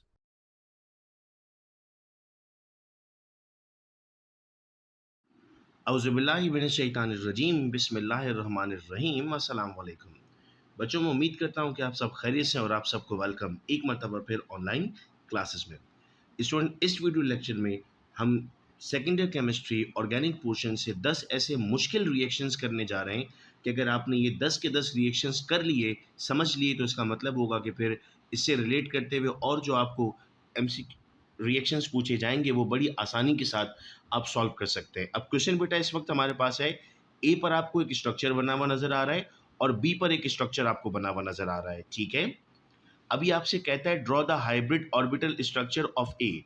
पहले तो ये देख लो ए क्या है। सर, 2 कार्बन है, डबल बॉन्ड है, तो ये इथीन है। और इथीन का ऑर्बिटल स्ट्रक्चर कैसा होता है हमारे पास? सर, इथीन में हम कहते हैं कि हमारे पास sp2 हाइब्रिडाइजेशन होती है, ठीक है। बी देखो क्या है, बी आपके पास है बेटा इथेन, ठीक है। तो ए पार्ट आपको समझ में आ गया कि आपको क्या करना था, इथीन का मॉलिक्यूलर स्ट्रक्चर लिखना है। फिर लिखा write the equation for the preparation of B from CH3I। कोई पहचान सकता है बेटा आप में से कि किस रिएक्शन की बात की जा रही है? यहाँ पर बेटा बात की जा रही है वर्ड्स रिएक्शन की।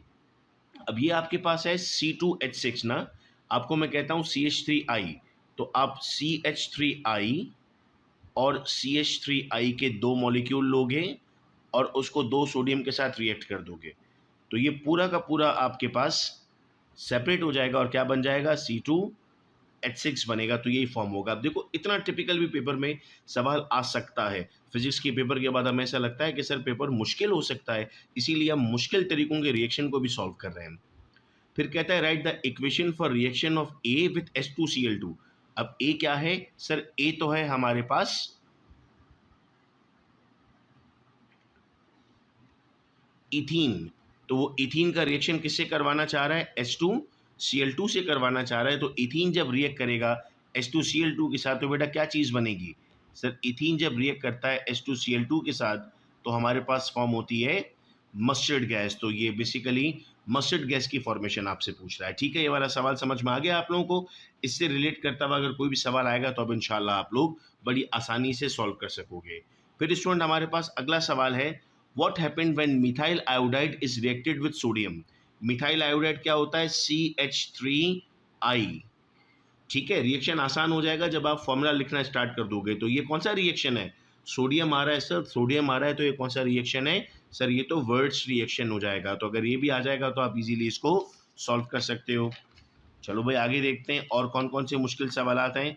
तो क्वेश्चन नंबर 3 में हमारे पास आता है, which alkane is obtained by the reaction of metallic sodium with। अब देखो सवाल मुश्किल कितना है। कह रहा है 2 bromo propane, 2 bromo 2 methyl propane. अब इसकी आपको क्या करनी है, इसको सोडियम से रिएक्ट करना और बताना है कौन सा अल्केन मिलेगा। तो आपको इसकी इक्वेशन बेटा लिखनी पड़ेगी। अब सबसे पहले तो आप ड्रॉ करो 2 ब्रोमो प्रोपेन कैसा होता है। तो सर, ये ड्रॉ हमने किया 2 ब्रोमो प्रोपेन, जिसमें 3 कार्बन लिए आपने, Br है और H है, तो ये बन गया आपके पास 2 ब्रोमो प्रोपेन। इसको आपने सोडियम के साथ रिएक्ट किया। अब आप जानते हैं वर्ड्स रिएक्शन में सिमिलर 2 मॉलिक्यूल यूज होते हैं। तो एक मॉलिक्यूल बेटा यहाँ पर आया आपके पास और एक मॉलिक्यूल यहाँ पर आएगा आपके पास, तो 2 मॉलिक्यूल बन जाएंगे इस तरह। जब आपके पास 2 मॉलिक्यूल्स बनेंगे, यहाँ से भी Br रिमूव होगा, यहाँ से भी Br रिमूव होगा, ये बन गया 2Na-Br। और क्या बनेगा सर? जो भी बचा था वो सब ऐड हो जाएगा। तो कितने कार्बन आ गए बेटा टोटल आपके पास? सर, इस मर्तबा हमारे पास 6 कार्बन आ गए। तो अगर हम 2 ब्रोमो प्रोपेन से बनाएंगे तो हमारे पास हेक्सेन बनेगा, ठीक है। समझ रहे हैं ये सवाल? अगला देखो बेटा, 2 ब्रोमो 2 मिथाइल प्रोपेन। तो ये है 2 ब्रोमो 2 मिथाइल प्रोपेन का स्ट्रक्चर। अब अगर बेटा मैं यहाँ पर ड्रॉ करता हूँ 2 ब्रोमो 2 मिथाइल प्रोपेन, तो वो ऐसा ड्रॉ होगा CH3 CCH3, यहाँ पर भी CH3 आएगा, सेकंड पोजीशन पर ब्रोमीन आ गया। 2 सोडियम के साथ आप रिएक्ट करोगे ना, जब 2 सोडियम के साथ आप रिएक्ट करोगे तो आपके पास क्या बन जाएगा बेटा, ये Br और ये Br रिमूव हो जाएंगे और क्या बचेगा आपके पास, 1 2 3 ये कार्बन होंगे, Br की जगह ये पूरी चेन लग जाएगी। टोटल कितने कार्बन बन जाएंगे, 1 2 3 4 5 6 7 8। तो आपने ब्यूटेन बना दिया। बहुत मुश्किल सवालों में इन सवालों का शुमार होता है। ये सवाल हम इसलिए समझ रहे हैं कि अगर बहुत मुश्किल भी पेपर आया तो इंशाल्लाह हम उसमें भी अपने अच्छे नंबर हासिल कर सकेंगे। अगला सवाल है बेटा हमारे पास, write equation for the reaction of alcoholic KOH with.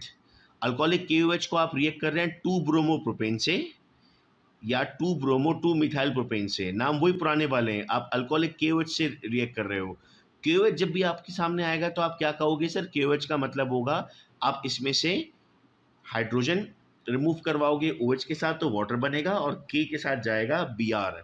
तो अभी आप सबसे पहले उसको ड्रॉ करो, KOH लिख दिया तो K ले जाएगा बेटा H को, Br को, और H ले जाएगा OH को, तो यहाँ बॉन्ड बन जाएगा डबल बॉन्ड।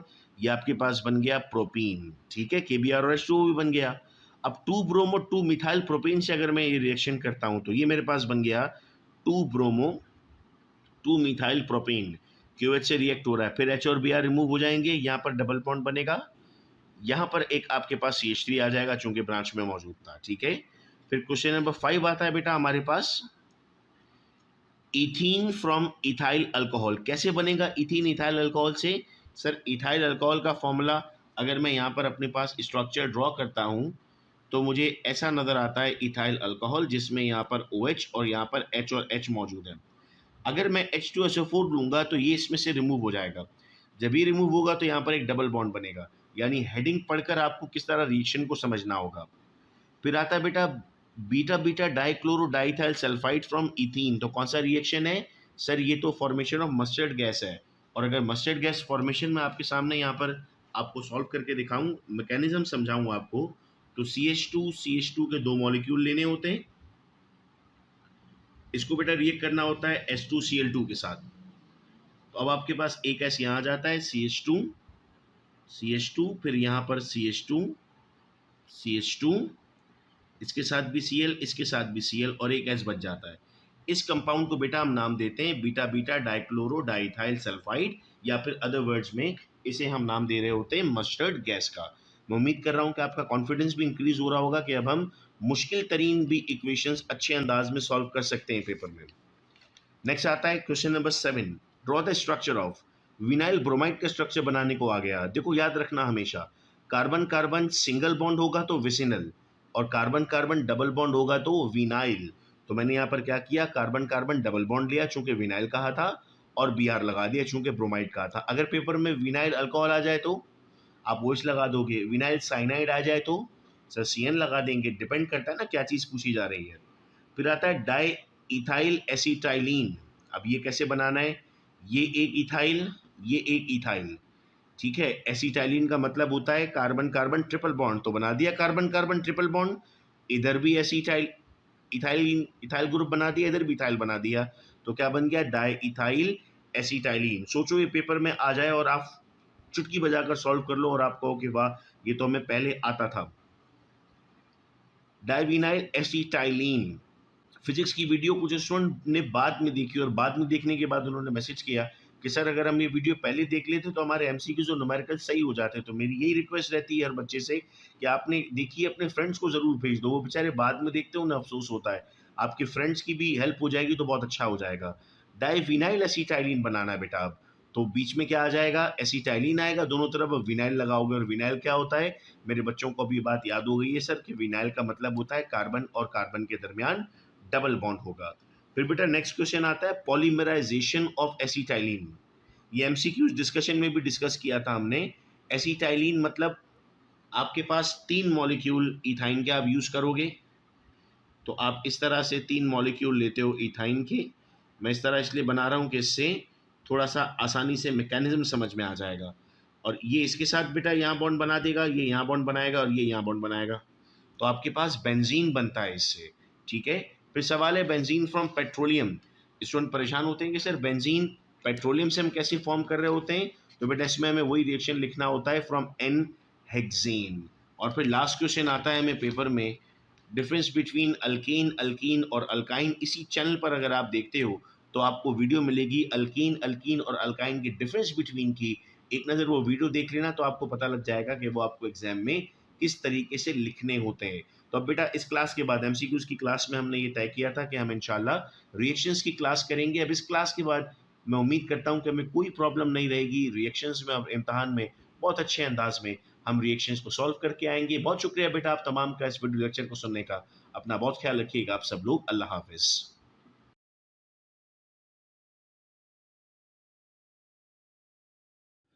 औज़ुबिल्लाहिमिनश्शैतानिर्रजीम बिस्मिल्लाहिर्रहमानिर्रहीम अस्सलाम वालेकुम। बच्चों मैं उम्मीद कर रहा हूँ कि आप सब खैरियत से, और आप सबको वेलकम एक मरतबा फिर ऑनलाइन क्लासेस में। स्टूडेंट्स हमने इथेन भी पढ़ लिया, इथीन भी पढ़ लिया, इथाइन भी पढ़ लिया, और अब हम ये देखने जा रहे हैं कि पेपर में आता है ना सवाल, write down the difference between alkane and alkyne, difference between alkyne and alkyne. तो वो कैसे करना होता है, हम क्या लॉजिक है उसके पीछे, आइए उसको देखते हैं।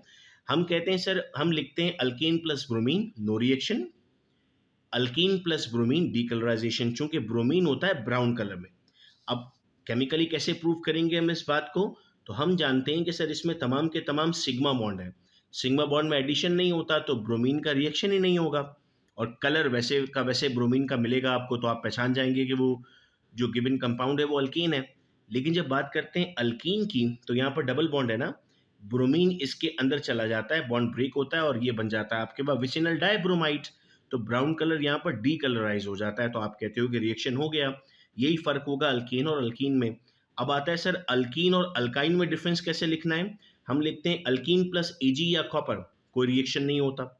लेकिन अल्कीन अगर एजी से रिएक्ट करेगा तो व्हाइट सॉलिड बनाएगा, और अगर कॉपर से रिएक्ट करेगा तो रेड सॉलिड बनाएगा। अब यहाँ पर देखो हम लिखते हैं कि ये तो एसिडिक कैरेक्टर शो नहीं करता, तो कोई रिएक्शन नहीं होगा। लेकिन ये कॉपर यहाँ पर लग जाता है, हाइड्रोजन रिमूव हो जाता है, एसिडिक कैरेक्टर बनते हैं, और क्या बनता है, रेड सॉलिड बनता है हमारे पास। तो इसीलिए हम कहते हैं कि क्या फॉर्म हो गया, रेड सॉलिड फॉर्म हो गया। ठीक है, मैं उम्मीद कर रहा हूँ कि ये बात आपको समझ में आ चुकी है। और अब नेक्स्ट लेक्चर में हम बेंजीन को इंशाल्लाह डिस्कस करेंगे। बेटा अपना बहुत ख्याल रखिएगा आप सब लोग। अल्लाह हाफिज।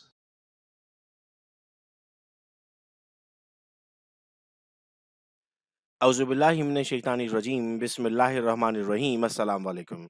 स्टूडेंट्स उम्मीद करता हूँ कि आप सब खैरियत से होंगे, और आप सबको welcome second year chemistry online classes में। स्टूडेंट्स ऑर्गेनिक केमिस्ट्री का आज हम चैप्टर स्टार्ट करने जा रहे हैं अल्काइल हैलाइड्स, जिसमें हम अल्काइल हैलाइड्स की प्रिपरेशन, आईयूपीएसी नोमेनक्लेचर समझेंगे, ग्रिग्नार्ड रिएजेंट्स को पढ़ेंगे, और फिर लेक्चर को समराइज भी करेंगे। स्टूडेंट्स इससे पहले अब तक हम सेकेंड ईयर केमिस्ट्री में periodic table, hydrogen, introduction to organic chemistry जिसमें वॉलर्स थ्योरी, पॉलीमराइजेशन, इन तमाम को डिस्कस कर चुके। अल्कीन, अल्कीन, अल्काइन और बेंजीन के तमाम रिएक्शंस पढ़ चुके, उनके ट्रिक्स को जान चुके। अगर आपने वीडियो लेक्चर्स नहीं देखे तो इसी चैनल पर आपको प्लेलिस्ट में तमाम लेक्चर्स मिल जाएंगे। चैनल को सब्सक्राइब कीजिए और फौरी तौर पे प्लेलिस्ट में वो तमाम पुराने लेक्चर्स को देख लीजिए। आज के लेक्चर में स्टूडेंट्स हम पढ़ने जा रहे हैं अल्काइल हैलाइड्स को। अल्काइल हैलाइड्स किन्हें कहते हैं, अगर मैं इनके लफ्ज को समझने की कोशिश करूं तो अल्काइल मेरे पास हम ऐसे कंपाउंड को कहते हैं जिसमें एक हाइड्रोजन कम होता है मेरे पास अल्केन से। यानी अगर अल्केन का फॉर्मूला है मेरे पास CH4, तो अल्काइल का फॉर्मूला होगा CH3। अगर अल्केन का फॉर्मूला है मेरे पास C2H6, तो अल्काइल का फॉर्मूला होगा C2H5, एक हाइड्रोजन कम होगा। और हैलाइड से क्या मुराद है हमारी, सर हैलाइड से मुराद है हमारी कि हमारे पास हेलोजन यानी ग्रुप 7A का मेंबर होगा।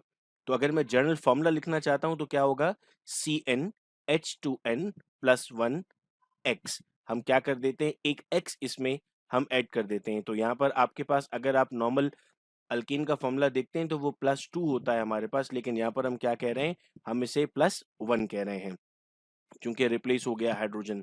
प्रिपरेशन कैसी है आपके पास, आप यहाँ देख सकते हैं RH है, RH मतलब अल्कीन हो जाता है, X प्लस हो रहा है और X यहाँ पर माइनस हो रहा है। H का प्लस होना और X का माइनस होना हमारे पास क्या बना देगा, अल्काइल हैलाइड बना देगा। अगर स्टूडेंट्स हम क्लासिफाई करते हैं अल्काइल हैलाइड को, तो हमारे पास 3 तरह की क्लासिफिकेशन होती है। याद रहे इस क्लासिफिकेशन से आप अमाइन, अल्कोहल, इन सबको भी याद कर सकते हैं, बिकॉज आपके पास प्राइमरी, सेकेंडरी और टर्शरी की डेफिनेशन चेंज नहीं होती है। प्राइमरी अल्काइल हैलाइड जिन्हें हम 1 डिग्री अल्काइल हैलाइड भी कहते हैं, ये देखें आपके पास मेन कार्बन है, ये जो सेंटर में लगा हुआ है। अगर इस कार्बन में एक तरफ तो X लाजिम मौजूद होगा, दो तरफ हाइड्रोजन मौजूद है और एक तरफ R मौजूद है या H मौजूद होगा, तो ऐसे कार्बन को स्टूडेंट्स हम नाम देते हैं प्राइमरी कार्बन। अगर हमारे पास इस कार्बन के दो तरफ R मौजूद होगा यानी अल्काइल रेडिकल मौजूद होगा, तो ऐसे कार्बन को हम नाम देंगे सेकेंडरी कार्बन। और अगर तीनों तरफ R मौजूद होंगे तो ऐसे कार्बन को हम नाम देंगे टर्शरी कार्बन। अब अगर इस कार्बन के साथ X लगा हुआ है तो आपने क्या नाम दे दिया? आपने इसे नाम दे दिया primary alkyl halide, secondary alkyl halide, tertiary alkyl halide. अगर OH लगा होता तो आप क्या कहते? प्राइमरी अल्कोहल या 1 डिग्री अल्कोहल, सेकेंडरी अल्कोहल या टर्शरी अल्कोहल। अगर NH2 लगा होता तो आप क्या कहते? प्राइमरी अमाइन, सेकेंडरी अमाइन या टर्शरी अमाइन या फिर 1 degree amine, 2 degree amine, 3 degree amine. Example के तौर पे आप यहाँ पर देख पा रहे हैं कि अगर CH3 CH3 CH3 मौजूद है तो ये क्या बन गया? TER यानी टर्शरी। उम्मीद करता हूँ कि ये बात हमें समझ में आ गई। अब आइए प्रिपरेशन पर। किन किन तरीकों से हम प्रिपेयर कर सकते हैं? हम कहते हैं sir the OH group of alcohol can be replaced by halogen atom by reaction of alcohol with halogen acids, HBr, HCl, HI इस्तेमाल किया जा सकता है। तो एक तरीका ये हो सकता है अल्कोहल बनाने का। सेकंड तरीका हो सकता है आप SOCl2 का इस्तेमाल कर दें। ऐसी सूरत में भी आपके पास जो है वो, अब देखिए ये अल्काइल हैलाइड कैसे हुआ? CH3 CH2 CH2, तो C3 हो गया और H आपके पास 7 हो गया। प्रोपेन का फॉर्मूला क्या होता है? H8 होता है वहां पर, ठीक है, लेकिन यहाँ कितने हैं? 7 और एक Cl लगा हुआ है, तो ये बन गया प्रोपाइल और ये आ गया क्लोराइड, ठीक है। इसी तरह आप यहाँ पर अगर टर्शरी ब्यूटाइल अल्कोहल को HCl से रिएक्ट कर रहे हैं तो हम क्या कहते हैं? यहाँ पर रिप्लेसमेंट हो जाती है। यहाँ पर आपके पास Cl आकर लगता है, ये OH यहाँ चला जाता है, तो H और OH मिलकर क्या बना देते हैं? ये अलग हो जाएगा, तो वाटर बना देते हैं सर। ये Cl आपके पास यहाँ पर आकर अटैच हो जाएगा। तो एक प्रिपरेशन आपके पास अल्कोहल से हो सकती है, दूसरी प्रिपरेशन कहाँ से आ सकती है? From alkyne. प्रोपीन ले लें, उसमें HCl ऐड कर दें, ये बॉन्ड ब्रेक होगा, एक यहाँ आ जाएगा और एक यहाँ पर आ जाएगा। जब एक यहाँ पर आएगा उस पर क्या लग गया? एक पे Cl लग गया और एक पे H आकर लग गया, तो आपके पास क्या बन गया? आपके पास, अब अगर इससे मैं आपसे पूछता हूँ कि दो नाम क्या देंगे तो इसे 2 डिग्री हम कहेंगे। क्यों सर? क्योंकि यहाँ भी R मौजूद है, यहाँ भी R मौजूद है, ऊपर H मौजूद है, तो ये किसका स्ट्रक्चर बन जाता है? सेकेंडरी यानी 2 डिग्री का बनता है। फ्रॉम अल्केन, अल्केन का रिएक्शन अगर आपको याद है अल्केन में हमने पढ़ा था, हम इन the presence of strong catalyst यानी सनलाइट हम उसकी हेलोजिनेशन कर सकते हैं। CH4 प्लस Cl2 से क्या बन जाता है? CH3 Cl plus HCl। Nomenclature का मतलब था हम इसको नाम कैसे दे रहे होते हैं? According to IUPAC, International Union of Pure and Applied Chemistry. Students हम अल्कीन, अल्कीन, अल्काइन का IUPAC इससे पहले पढ़ चुके और ये तमाम वीडियोस आपको इसी चैनल पर मिल जाएंगी। नाम कैसे दे रहे होंगे सर? पहले हेलोजन का नाम लिखना है, बाद में कंपाउंड का नाम लिखना है। तो इसका कॉमन नेम तो आप देते हैं मिथाइल क्लोराइड, लेकिन IUPAC नेम क्या होगा? क्लोरोमीथेन। इसी तरह ब्रोमोमीथेन। अब आप ये देख रहे हैं कि अगर यहाँ पर CH3 है, यहाँ पर भी CH3 है, ये क्या है सर? 2 डिग्री है, तो आपने क्या लिखा है यहाँ पर? 2 ब्रोमोप्रोपेन, साथ में 2 डिग्री भी लिख दिया। 2 ब्रोमो क्यों कह रहे हैं? क्योंकि ब्रोमीन कौन से नंबर पे? आपके पास सेकंड नंबर पर है। आप यहाँ पर जो ब्रैकेट में लिख रहे हैं ये 1 2, ये क्या शो कर रहा है सर? ये शो कर रहा है कि ये प्राइमरी होंगे, सेकेंडरी होंगे या टर्शरी होंगे। उम्मीद करता हूँ कि IUPAC में समझ में आया। आइए अब इसे समराइज कर लेते हैं। टोटल कितनी तरह के हमारे पास अल्काइल हैलाइड्स हैं? 3 तरह के sir, primary, secondary and tertiary. आप इस वक्त आंसर जरूर देंगे, मैं आपको इस वक्त सुन नहीं पा रहा, लेकिन आप यूं समझ लीजिए कि आप क्लास में बैठे हुए और आप जवाब दे रहे हैं। टीचर आपसे पूछ रहे हैं कितनी तरह के अल्काइल हैलाइड हैं, आपका जवाब है सर 3 तरह का, 1 डिग्री, 2 डिग्री, 3 डिग्री, या फिर प्राइमरी, सेकेंडरी और टर्शरी। IUPAC नोमेनक्लेचर कैसे देना होगा सर? हमें हेलोजन का नेम लिखना होगा और इसके बाद फिर अल्कीन का नेम लिखना होगा, जैसे हमने एग्जाम्पल में पढ़ा था, ब्रोमो मीथेन, क्लोरोमीथेन। इस तरीके से कितनी तरीकों से बन सकता है सर? ये 3 तरीकों से बन सकता है। अल्केन से बन सकता है, अल्कीन से बन सकता है और अल्कोहल से बन सकता है। आइए नेक्स्ट टॉपिक की तरफ बढ़ते हैं, जो है ग्रिग्नार्ड रिएजेंट। क्या है ग्रिग्नार्ड रिएजेंट? हम कहते हैं sir RMgX is a Grignard reagent.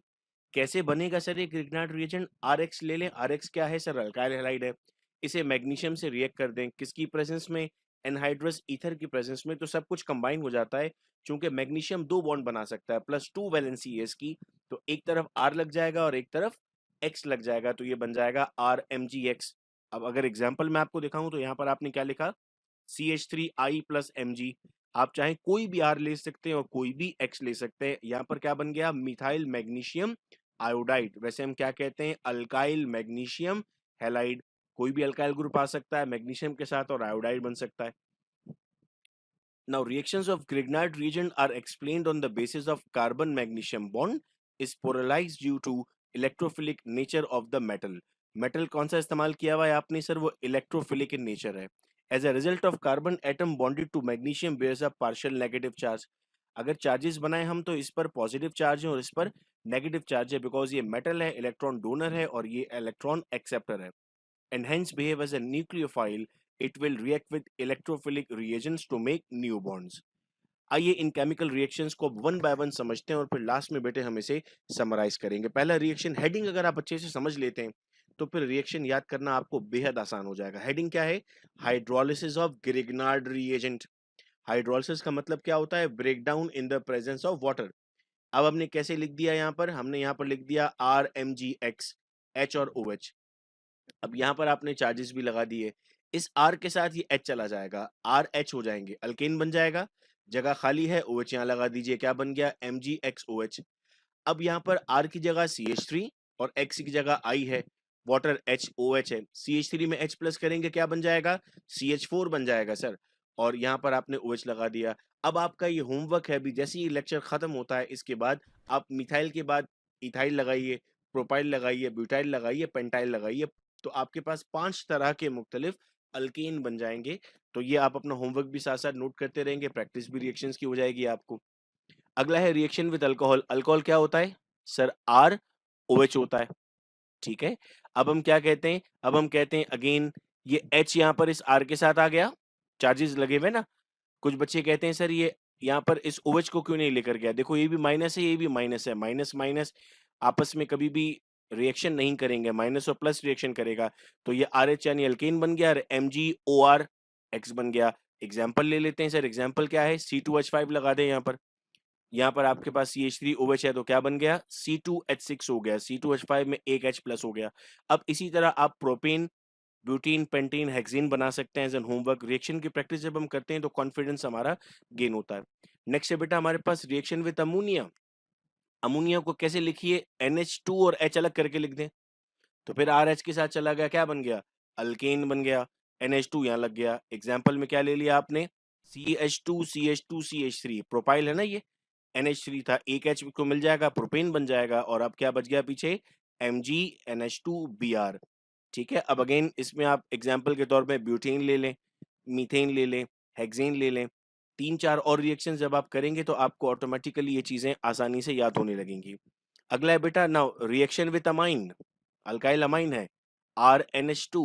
अब आपने क्या कहा सर, आपने यहाँ पर कहा था कि NH2 पर पार्शियल नेगेटिव चार्ज है, तो वो चार्ज तो यहाँ बरकरार रहेगा, उसके साथ R पर पार्शियल पॉजिटिव चार्ज है, R के साथ R मिल जाएगा, R और R भी क्या बनाते हैं सर, अल्केन बनाते हैं। कैसे, आइए मैं आपको एग्जाम्पल में समझाता हूँ। ये CH3MgI क्या है, ग्रिग्नार्ड रिएजेंट, CH3NH2 क्या है, मिथाइल अमाइन, CH3 और CH3 ने मिलकर क्या बनाया, C2H6 बना लिया, इथेन है, तभी हमने क्या कहा, R और R मिलकर क्या बनाते हैं, अल्केन बनाते हैं। अब MgNH2I है।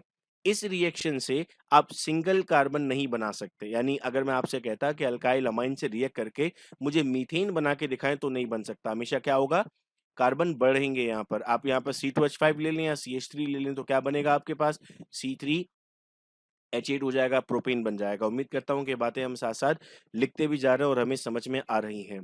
अगला है हमारे पास reaction with alkyl halide. Alkyl halide कौन होते हैं सर, RX।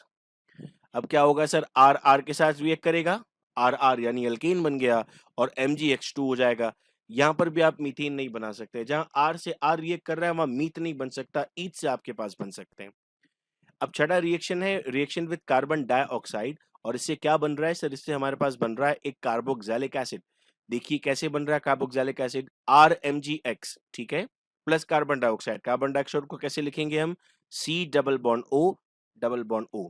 ये बॉन्ड ब्रेक हुआ और ये आपके पास जो कंप्लीट एरिया था, एक इस डबल बॉन्ड की तरफ आया और एक यहाँ चला गया, तो क्या कंपाउंड बन गया, देखिए ये कार्बन सेंटर में आ गया, डबल बॉन्ड विद ऑक्सीजन एक जगह पर आपके पास शिफ्ट हो गया, इस ऑक्सीजन के साथ ये MgX लग गए तो क्या बन गया, OMgX, और दूसरी तरफ ये R लग गया।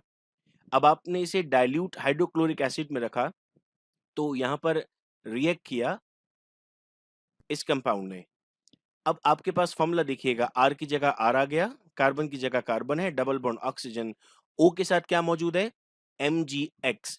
अब H एक यहां पर लग गया तो O के साथ क्या आ गया, H आ गया। इस MgX के साथ क्या लग गया, OH लग गया, चूंकि वाटर आपने इस्तेमाल किया है तो ये बन गया MgOH और X।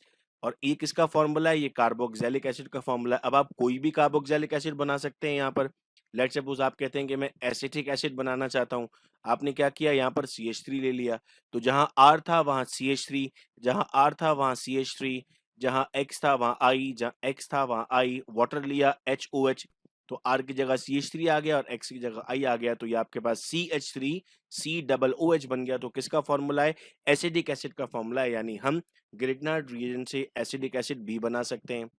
Reaction with formaldehyde, formaldehyde क्या होता है, हमारे पास सर 2 कार्बन होंगे और अल्डिहाइड ग्रुप होगा, किससे रिएक्ट कर रहे हैं सर, RMgX के साथ। सेम वैसे ही रिएक्शन होने वाला है जैसे आपने यहाँ पर पढ़ा था। ये H आपके अपनी जगह पर है, कार्बन अपनी जगह पर, एक और H अपनी जगह पर, ये R चूंकि यहाँ बॉन्ड ब्रेक हुआ तो यहाँ लग गया, ये बॉन्ड डबल है ना, एक पार्ट इसका और एक पार्ट इसका है, इसका जो पार्ट ब्रेक हुआ उसमें R लग गया और यहाँ पर MgX आकर लग गए। फिर आपने क्या किया, डाइल्यूट HCl लिया, वाटर मॉलिक्यूल, इस O के साथ एक H लग गया और यहाँ पर इस Mg के पास OH चला गया। अभी क्या बन गया सर, प्राइमरी अल्कोहल बन गया। अभी अल्काइल हैलाइड में पढ़ा था ना हमने, RC, दो तरफ H है तो क्या बन गया, प्राइमरी अल्कोहल। तो अब यहाँ पर ये रिएक्शन है, इससे MCQs पूछे जाते हैं इम्तिहान में, और उन MCQs की प्रैक्टिस आपकी इन रिएक्शन से अगर आप तफसील से समझते हैं तो बड़ी आसानी से हो सकती है। अब नाउ रिएक्शन विद अल्डिहाइड, लेकिन अदर देन फॉर्मल्डिहाइड, फॉर्मल्डिहाइड के साथ तो कर लिया ना हमने, अब कोई और अल्डिहाइड होगा, यानी R यहाँ पर आ गया है। सेम रिएक्शन पैटर्न फॉलो हो रहा है। अब डिफरेंस क्या आ रहा है, दो जगह पर R आ चुका, एक इसका R और एक इसका अपना R, और इससे जो हमारे पास अब बनेगा वो क्या कहलाएगा सर, वो सेकेंडरी अल्कोहल कहलाएगा। तो यहाँ पर आप देख रहे हैं कि एसिड एल्डिहाइड से हम क्या बना सकते हैं, आइसोप्रोपाइल अल्कोहल बना सकते हैं। फिर आते हैं रिएक्शन विद कीटोन, कीटोन किसे कहते हैं सर, अब दोनों तरफ R मौजूद होगा, तो अब R की तादाद कितनी हो गई, 3 हो गई, 2 R कीटोन के, 1 R इसका अपना, और जब 3 R मौजूद होते हैं तो क्या बनता है सर, टर्शरी अल्कोहल बनता है।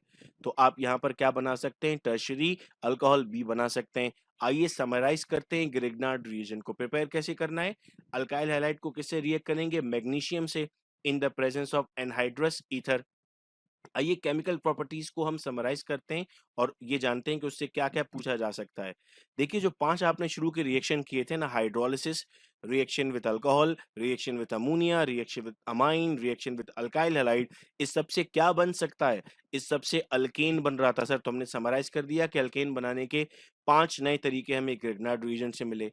कार्बन डाइऑक्साइड से रिएक्ट कर रहे थे तो क्या बन रहा था, कार्बोक्सिलिक एसिड बन रहा था।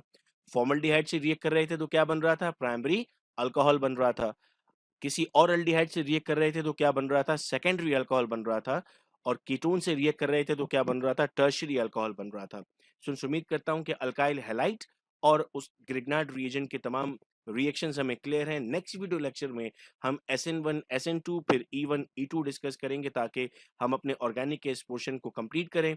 मैं उम्मीद करता हूं कि आज का वीडियो लेक्चर हमें पसंद आया, हमें समझ में आया। इसका जो भी फीडबैक था वो हम 0333224331 पर जरूर देंगे ताकि आपके फीडबैक से हम लेक्चर्स को और बेहतर बना रहे हो। इस वीडियो को अपने फ्रेंड्स के साथ जरूर शेयर कीजिएगा ताकि वो भी अपनी तैयारी सुकून के साथ कर सकें। बहुत शुक्रिया इस वीडियो लेक्चर को सुनने का। अपना बहुत ख्याल रखिएगा आप सब लोग। अल्लाह हाफिज।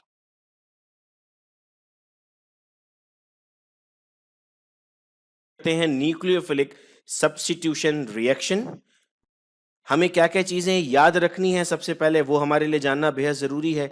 सर न्यूक्लियोफिलिक सब्स्टिट्यूशन रिएक्शन क्या होता है, in these reaction a nucleophile, कुछ बच्चे कहते हैं सर न्यूक्लियोफाइल क्या होता है, तो भाई इलेक्ट्रोनेगेटिव आइन substitute the halogen atom of alkyl halide. कुछ बच्चे कहते हैं सर हैलोजन क्या होता है, तो मेंबर्स ऑफ ग्रुप 7A। इससे पहले अगर नहीं पढ़ा था तो आज आपको ये टॉपिक निहायत ही आसान हो जाएगा। ये देखो मैंने NU लिखा है, NU मतलब न्यूक्लियोफाइल है, ये एक अल्काइल हैलाइड बनाया हुआ है मैंने, ठीक है, RCHH और यहाँ पर X इससे पहले चैप्टर नंबर 8 की वीडियो अपलोड हो गई है, ग्रिग्नार्ड रिएजेंट, उसकी प्रिपरेशन और प्रॉपर्टीज पर अगर नहीं देखी है तो वो देख लें, ताकि आपको कंटिन्यूशन में चीजें समझ में आती रहें।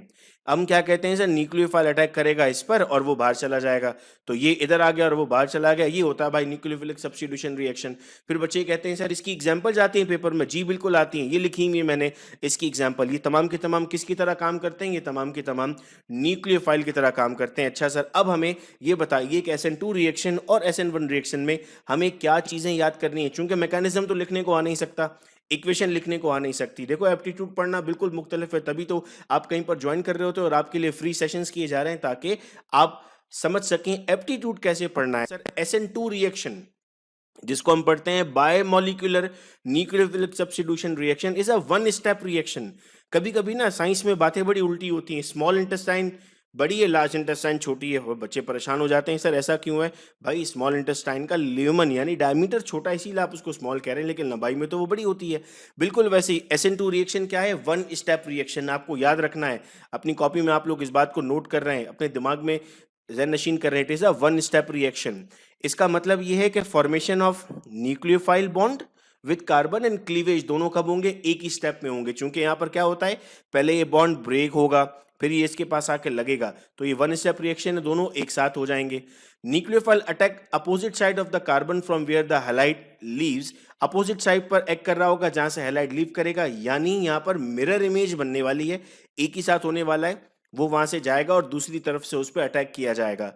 Reaction depend on two molecules, ये रिएक्शन उस वक्त तक नहीं होगा जब तक हैलोजन और न्यूक्लियोफाइल दोनों मौजूद नहीं होंगे। न्यूक्लियोफाइल का होना जरूरी है और हैलोजन का होना जरूरी है, चूंकि दो मॉलिक्यूल्स पर डिपेंड कर रहा है, तो बच्चों क्या कह देंगे, बायोमोलिक्यूलर। अगर इंटर पढ़ा रहा होता तो कहता साइंटिफिक रीजन आता है, लेकिन यहाँ तो नहीं आता, सिर्फ याद करना जरूरी है। अब SN1 पर क्या कहते हैं sir, SN1 is a two step reaction, unimolecular. One से ये मत समझना स्टेप है, पहले स्टेप में क्या होगा, कार्बन एक्स का बॉन्ड ब्रेक होगा, कार्बन एक्स को कहेगा चला जा यहां से, मुझे तेरी कोई जरूरत नहीं है, चूंकि मेरे पास दूसरा पार्टनर आने वाला है, और दूसरा पार्टनर कौन है, न्यूक्लियोफाइल है। तो पहले स्टेप में कार्बन एक्स के साथ रिश्ता तोड़ेगा और दूसरे स्टेप में अपना नया रिश्ता बनाएगा न्यूक्लियोफाइल के साथ। अब हम कहते हैं first step is slow and is rate determining. बच्चों मैं कार्टून बहुत देखता हूं और मैं आपको कहूंगा कार्टून देखो, Tom and Jerry cartoon science की फिक्शंस पर बना हुआ है। एक ऐसा वक्त आता है कि जिसमें जेरी गायब हो जाता है, टॉम परेशान है, जेरी नजर ही नहीं आ रहा। एक अचानक से ऐसा लगता है कि कोई हवा का झोंका आया, दूध पीकर चला गया, हवा का झोंका आया, बन खाकर चला गया। तो टॉम क्या करता है, वीडियो बनाता। जब टॉम वीडियो बनाता है तो फिर क्या करता है, प्रोजेक्टर पे उसको स्लो कर करके देखता है, तो उसको पता लगता है कि जो तेजी से चीज गुजर रही थी असल में वो जेरी है जो तेज जा रहा है। तो तेज जा रहा था, फास्ट रिएक्शन है, स्लो किया था तो उसको पता लग गया कि इसके अंदर जेरी था। बिल्कुल वैसे ही जो स्लो रिएक्शन होगा वो रेट डिटरमाइन होगा। अब कभी भी नहीं बोलोगे टॉम एंड जेरी याद आ जाएगा, इस वक्त आपको अपना बचपन याद आ रहा है कि आपको अम्मी अब्बू भाई बहन सब बैठकर आप लोग टॉम एंड जेरी देखा करते थे। तो दोबारा कंटिन्यू करते हैं, अच्छे कार्टून थे ये। रिएक्शन किस पे डिपेंड कर रहा है सर, एक ही पे डिपेंड कर रहा है। न्यूक्लियोफाइल तो बाद में आया है ना, कार्बन ने एक्स को पहले ही निकाल दिया, तो रिएक्शन एक मॉलिक्यूल पर डिपेंड कर रहा है, तभी आपने क्या बोल दिया, SN1 रिएक्शन। अब मैं उम्मीद करता हूं इसको लेकर कोई परेशानी नहीं होगी। आओ ये कुछ बातें याद कर लेते हैं, हाथ पर लिख लो गजनी की तरह, कॉपी पर लिखो, दीवार पर लिख लो, हमेशा याद रखना है, ये जरूर आने वाला है पेपर में। Tertiary alkyl halide SN1 reaction करेंगे, primary alkyl halide SN2 reaction करेंगे। सेकेंडरी अल्काइल हैलाइड की मर्जी है, वो SN1 भी कर सकता है, SN2 भी कर सकता है। किस पर डिपेंड करेगा, सॉल्वेंट के नेचर पर डिपेंड करेगा। जितने भी पोलर सॉल्वेंट्स हैं वो SN1 रिएक्शन को फेवर करेंगे, और जितने भी नॉन पोलर सॉल्वेंट्स हैं वो SN2 को फेवर करेंगे। मैं आपको बताता चलूं, 2011 का जो पेपर था एक मेडिकल कॉलेज का, पब्लिक सेक्टर यूनिवर्सिटी का, उसमें सवाल पूछा गया था कि SN1 रिएक्शन को कौन सा सॉल्वेंट फेवर करता है। ये पॉइंट्स मैंने बड़ी मेहनत के साथ, बड़ी जिम्मेदारी के साथ पास पेपर से निकाल कर आपके सामने रखे हुए। इन वीडियोस को देखने के बाद आपको किसी और चीज की जरूरत नहीं पड़ने वाली है। Stability for SN1 reaction decrease from tertiary alkyl halide two methyl radical, यानी सबसे ज्यादा किस में होगी, टर्शियरी में, फिर उसके बाद सेकेंडरी में, फिर उसके बाद प्राइमरी में, और सबसे कम मिथाइल में। ये बात भी 2013 के पेपर में पब्लिक सेक्टर की पूछी गई थी चार्ट बनाकर। तो उम्मीद करता हूं भाई ये समझ में आ गया था। जैसे समझ में आता जा रहा है वीडियो लाइक कर दें, फौरन नीचे कमेंट करना स्टार्ट कर दें, सर समझ में आ गया। आपके कॉमेंट्स देखकर मुझे हौसला मिलता है कि जो चीज़ मैं आपको पढ़ाने की कोशिश कर रहा हूँ, जिस अंदाज से समझाने की कोशिश कर रहा हूँ वो बताएं। जितनी एग्जाम्पल्स देता हूँ जो अच्छी लगती है नीचे लिखें कि सर ये वाली बात हमें बहुत अच्छी लगी और अच्छे से समझ में आई। आओ भाई एलिमिनेशन रिएक्शन की तरफ चलते हैं। एलिमिनेशन रिएक्शन क्या है, यहाँ निकलने की बात हो रही है सर। किसी को घर से निकाला जा रहा है यहाँ पर।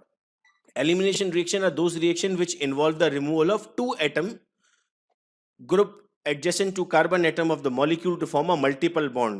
दोनों एक एक अपने एलिमेंट को भगा देंगे और अब आपस में डबल बॉन्ड बना देंगे। कार्बन एटम जो जिसके साथ हाइड्रोजन एटम बॉन्ड हुआ हुआ बच्चों, उसे हम नाम देंगे अल्फा कार्बन का, और कार्बन एटम जो अल्फा कार्बन के बराबर में, उसे हम नाम देंगे बीटा कार्बन का। बीटा कार्बन पर जो हाइड्रोजन लगा हुआ उसे हम नाम देंगे बीटा हाइड्रोजन। याद हो गई ये बात हमें। पहला हाइड्रोजन लगा हुआ था अल्फा कार्बन के बराबर वाला कार्बन बीटा कार्बन पर जो हाइड्रोजन लगी थी वो बीटा हाइड्रोजन कहलाएगी। सुनने में अजीब सा लग रहा है लेकिन याद हो जाएगा आपको आसानी से। हुआ मैकेनिज्म पर तो E1 क्या होगा, unimolecular carbonium ion is form the first step, alkene is formed in the second step. दो स्टेप होंगे भाई इसमें। और फिर कौन सा स्टेप रेट डिटरमाइनिंग है सर? स्लो, चूंकि टॉम एंड जेरी वाली मिसाल हम अभी तक नहीं भूले हुए। ये E1 क्यों लिखा हुआ है? चूंकि सर एक मॉलिक्यूल पर डिपेंड करता है, तभी हमने इसे E1 का नाम दिया है। ठीक है, मैं उम्मीद कर रहा हूं कि हमें समझ में आती जा रही हैं चीजें। Biomolecular elimination reaction, sir biomolecular है, दो मॉलिक्यूल पे डिपेंड करता है और वन स्टेप रिएक्शन है। ठीक है, अब आओ जानते हैं इसके important point. Sir primary alkyl halide perform करेगा E2 रिएक्शन और टर्शियरी अल्काइल हैलाइड परफॉर्म करेगा E1 रिएक्शन। सेकेंडरी की फिर मर्जी है E1 करे या E2 करे, लेकिन किस पे डिपेंड करेगा? नेचर ऑफ सॉल्वेंट पे डिपेंड करेगा। नॉन पोलर फेवर कर रहे हैं E2 को और पोलर फेवर कर रहे हैं E1 को। ये लाजमी सवाल पूछे जाते हैं। अब आओ एक छोटा सा अपना ही टेस्ट ले लेते हैं। मैं आपको यहाँ पर कुछ कंपाउंड लिखे हैं मैंने, और ये देखना है कि वो कौन सा रिएक्शन करेगा। E1 करेगा, E2 करेगा, SN1 करेगा, SN2 करेगा। ठीक है, अभी सिर्फ न्यूक्लियोफिलिक सब्स्टिट्यूशन तक रखते हैं, और जो ये न्यूक्लियोफिलिक सब्स्टिट्यूशन कर रहा होगा वैसे एलिमिनेशन कर रहा होगा। मैं आप उम्मीद कर रहा हूँ वीडियो को पॉज कर रहे हैं और अपने पास ये चारों लिखेंगे। थोड़ी देर बाद मैं आपको आंसर दिखाता हूँ और आप अपना स्कोर आउट ऑफ 4 कमेंट करेंगे कि मैंने 4 में से कितने लिए। अगर आपके 4 में से 4 आते हैं, इसका मतलब है जो मैंने आपको समझाया वो आपको बेस्ट समझ में आया। चाहे तो वीडियो को पीछे जाकर देख लो और फिर उसके बाद आंसर्स पे आना। वीडियो पॉज कर दो अभी फौरन। तो बच्चों मैं उम्मीद कर रहा हूं कि आपने वीडियो पॉज कर दी थी और पॉज करने के बाद आपने अपने आंसर्स लिख लिए। आइए चेक करते हैं कि कौन क्या करने वाला है। तो सर पहला जो कंपाउंड है वो SN1 रिएक्शन करेगा क्योंकि टर्शियरी अल्काइल हैलाइड है।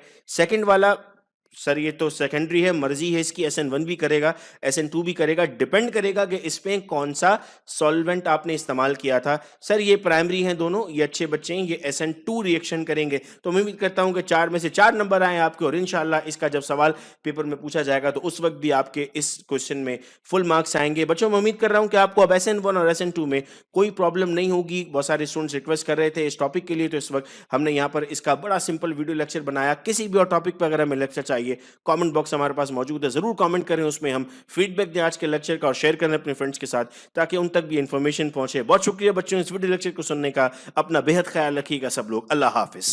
तो बच्चों मैं उम्मीद करता हूं ये 10 वीडियोस देखने के बाद आपकी बहुत बेसिक्स क्लियर हो गई होंगी। वीडियो बहुत ज्यादा बड़ी हो गई थी, इसलिए बेंजीन अलग से बनाकर मैं अपलोड करूंगा। उसमें सिर्फ बेंजीन के रिएक्शंस होंगे, वो भी देख लेना। जिसने अब तक तैयारी नहीं की थी, अगर वो सिर्फ एक मरतबा इन वीडियो लेक्चर्स को तफसील से बैठकर देख लेगा इंशाल्लाह, तो उसकी तैयारी मुकम्मल हो जाएगी। बहुत शुक्रिया आप तमाम का इन वीडियो लेक्चर्स को सुनने का। अपना बेहद ख्याल रखना मेरे बच्चों। अल्लाह हाफिज।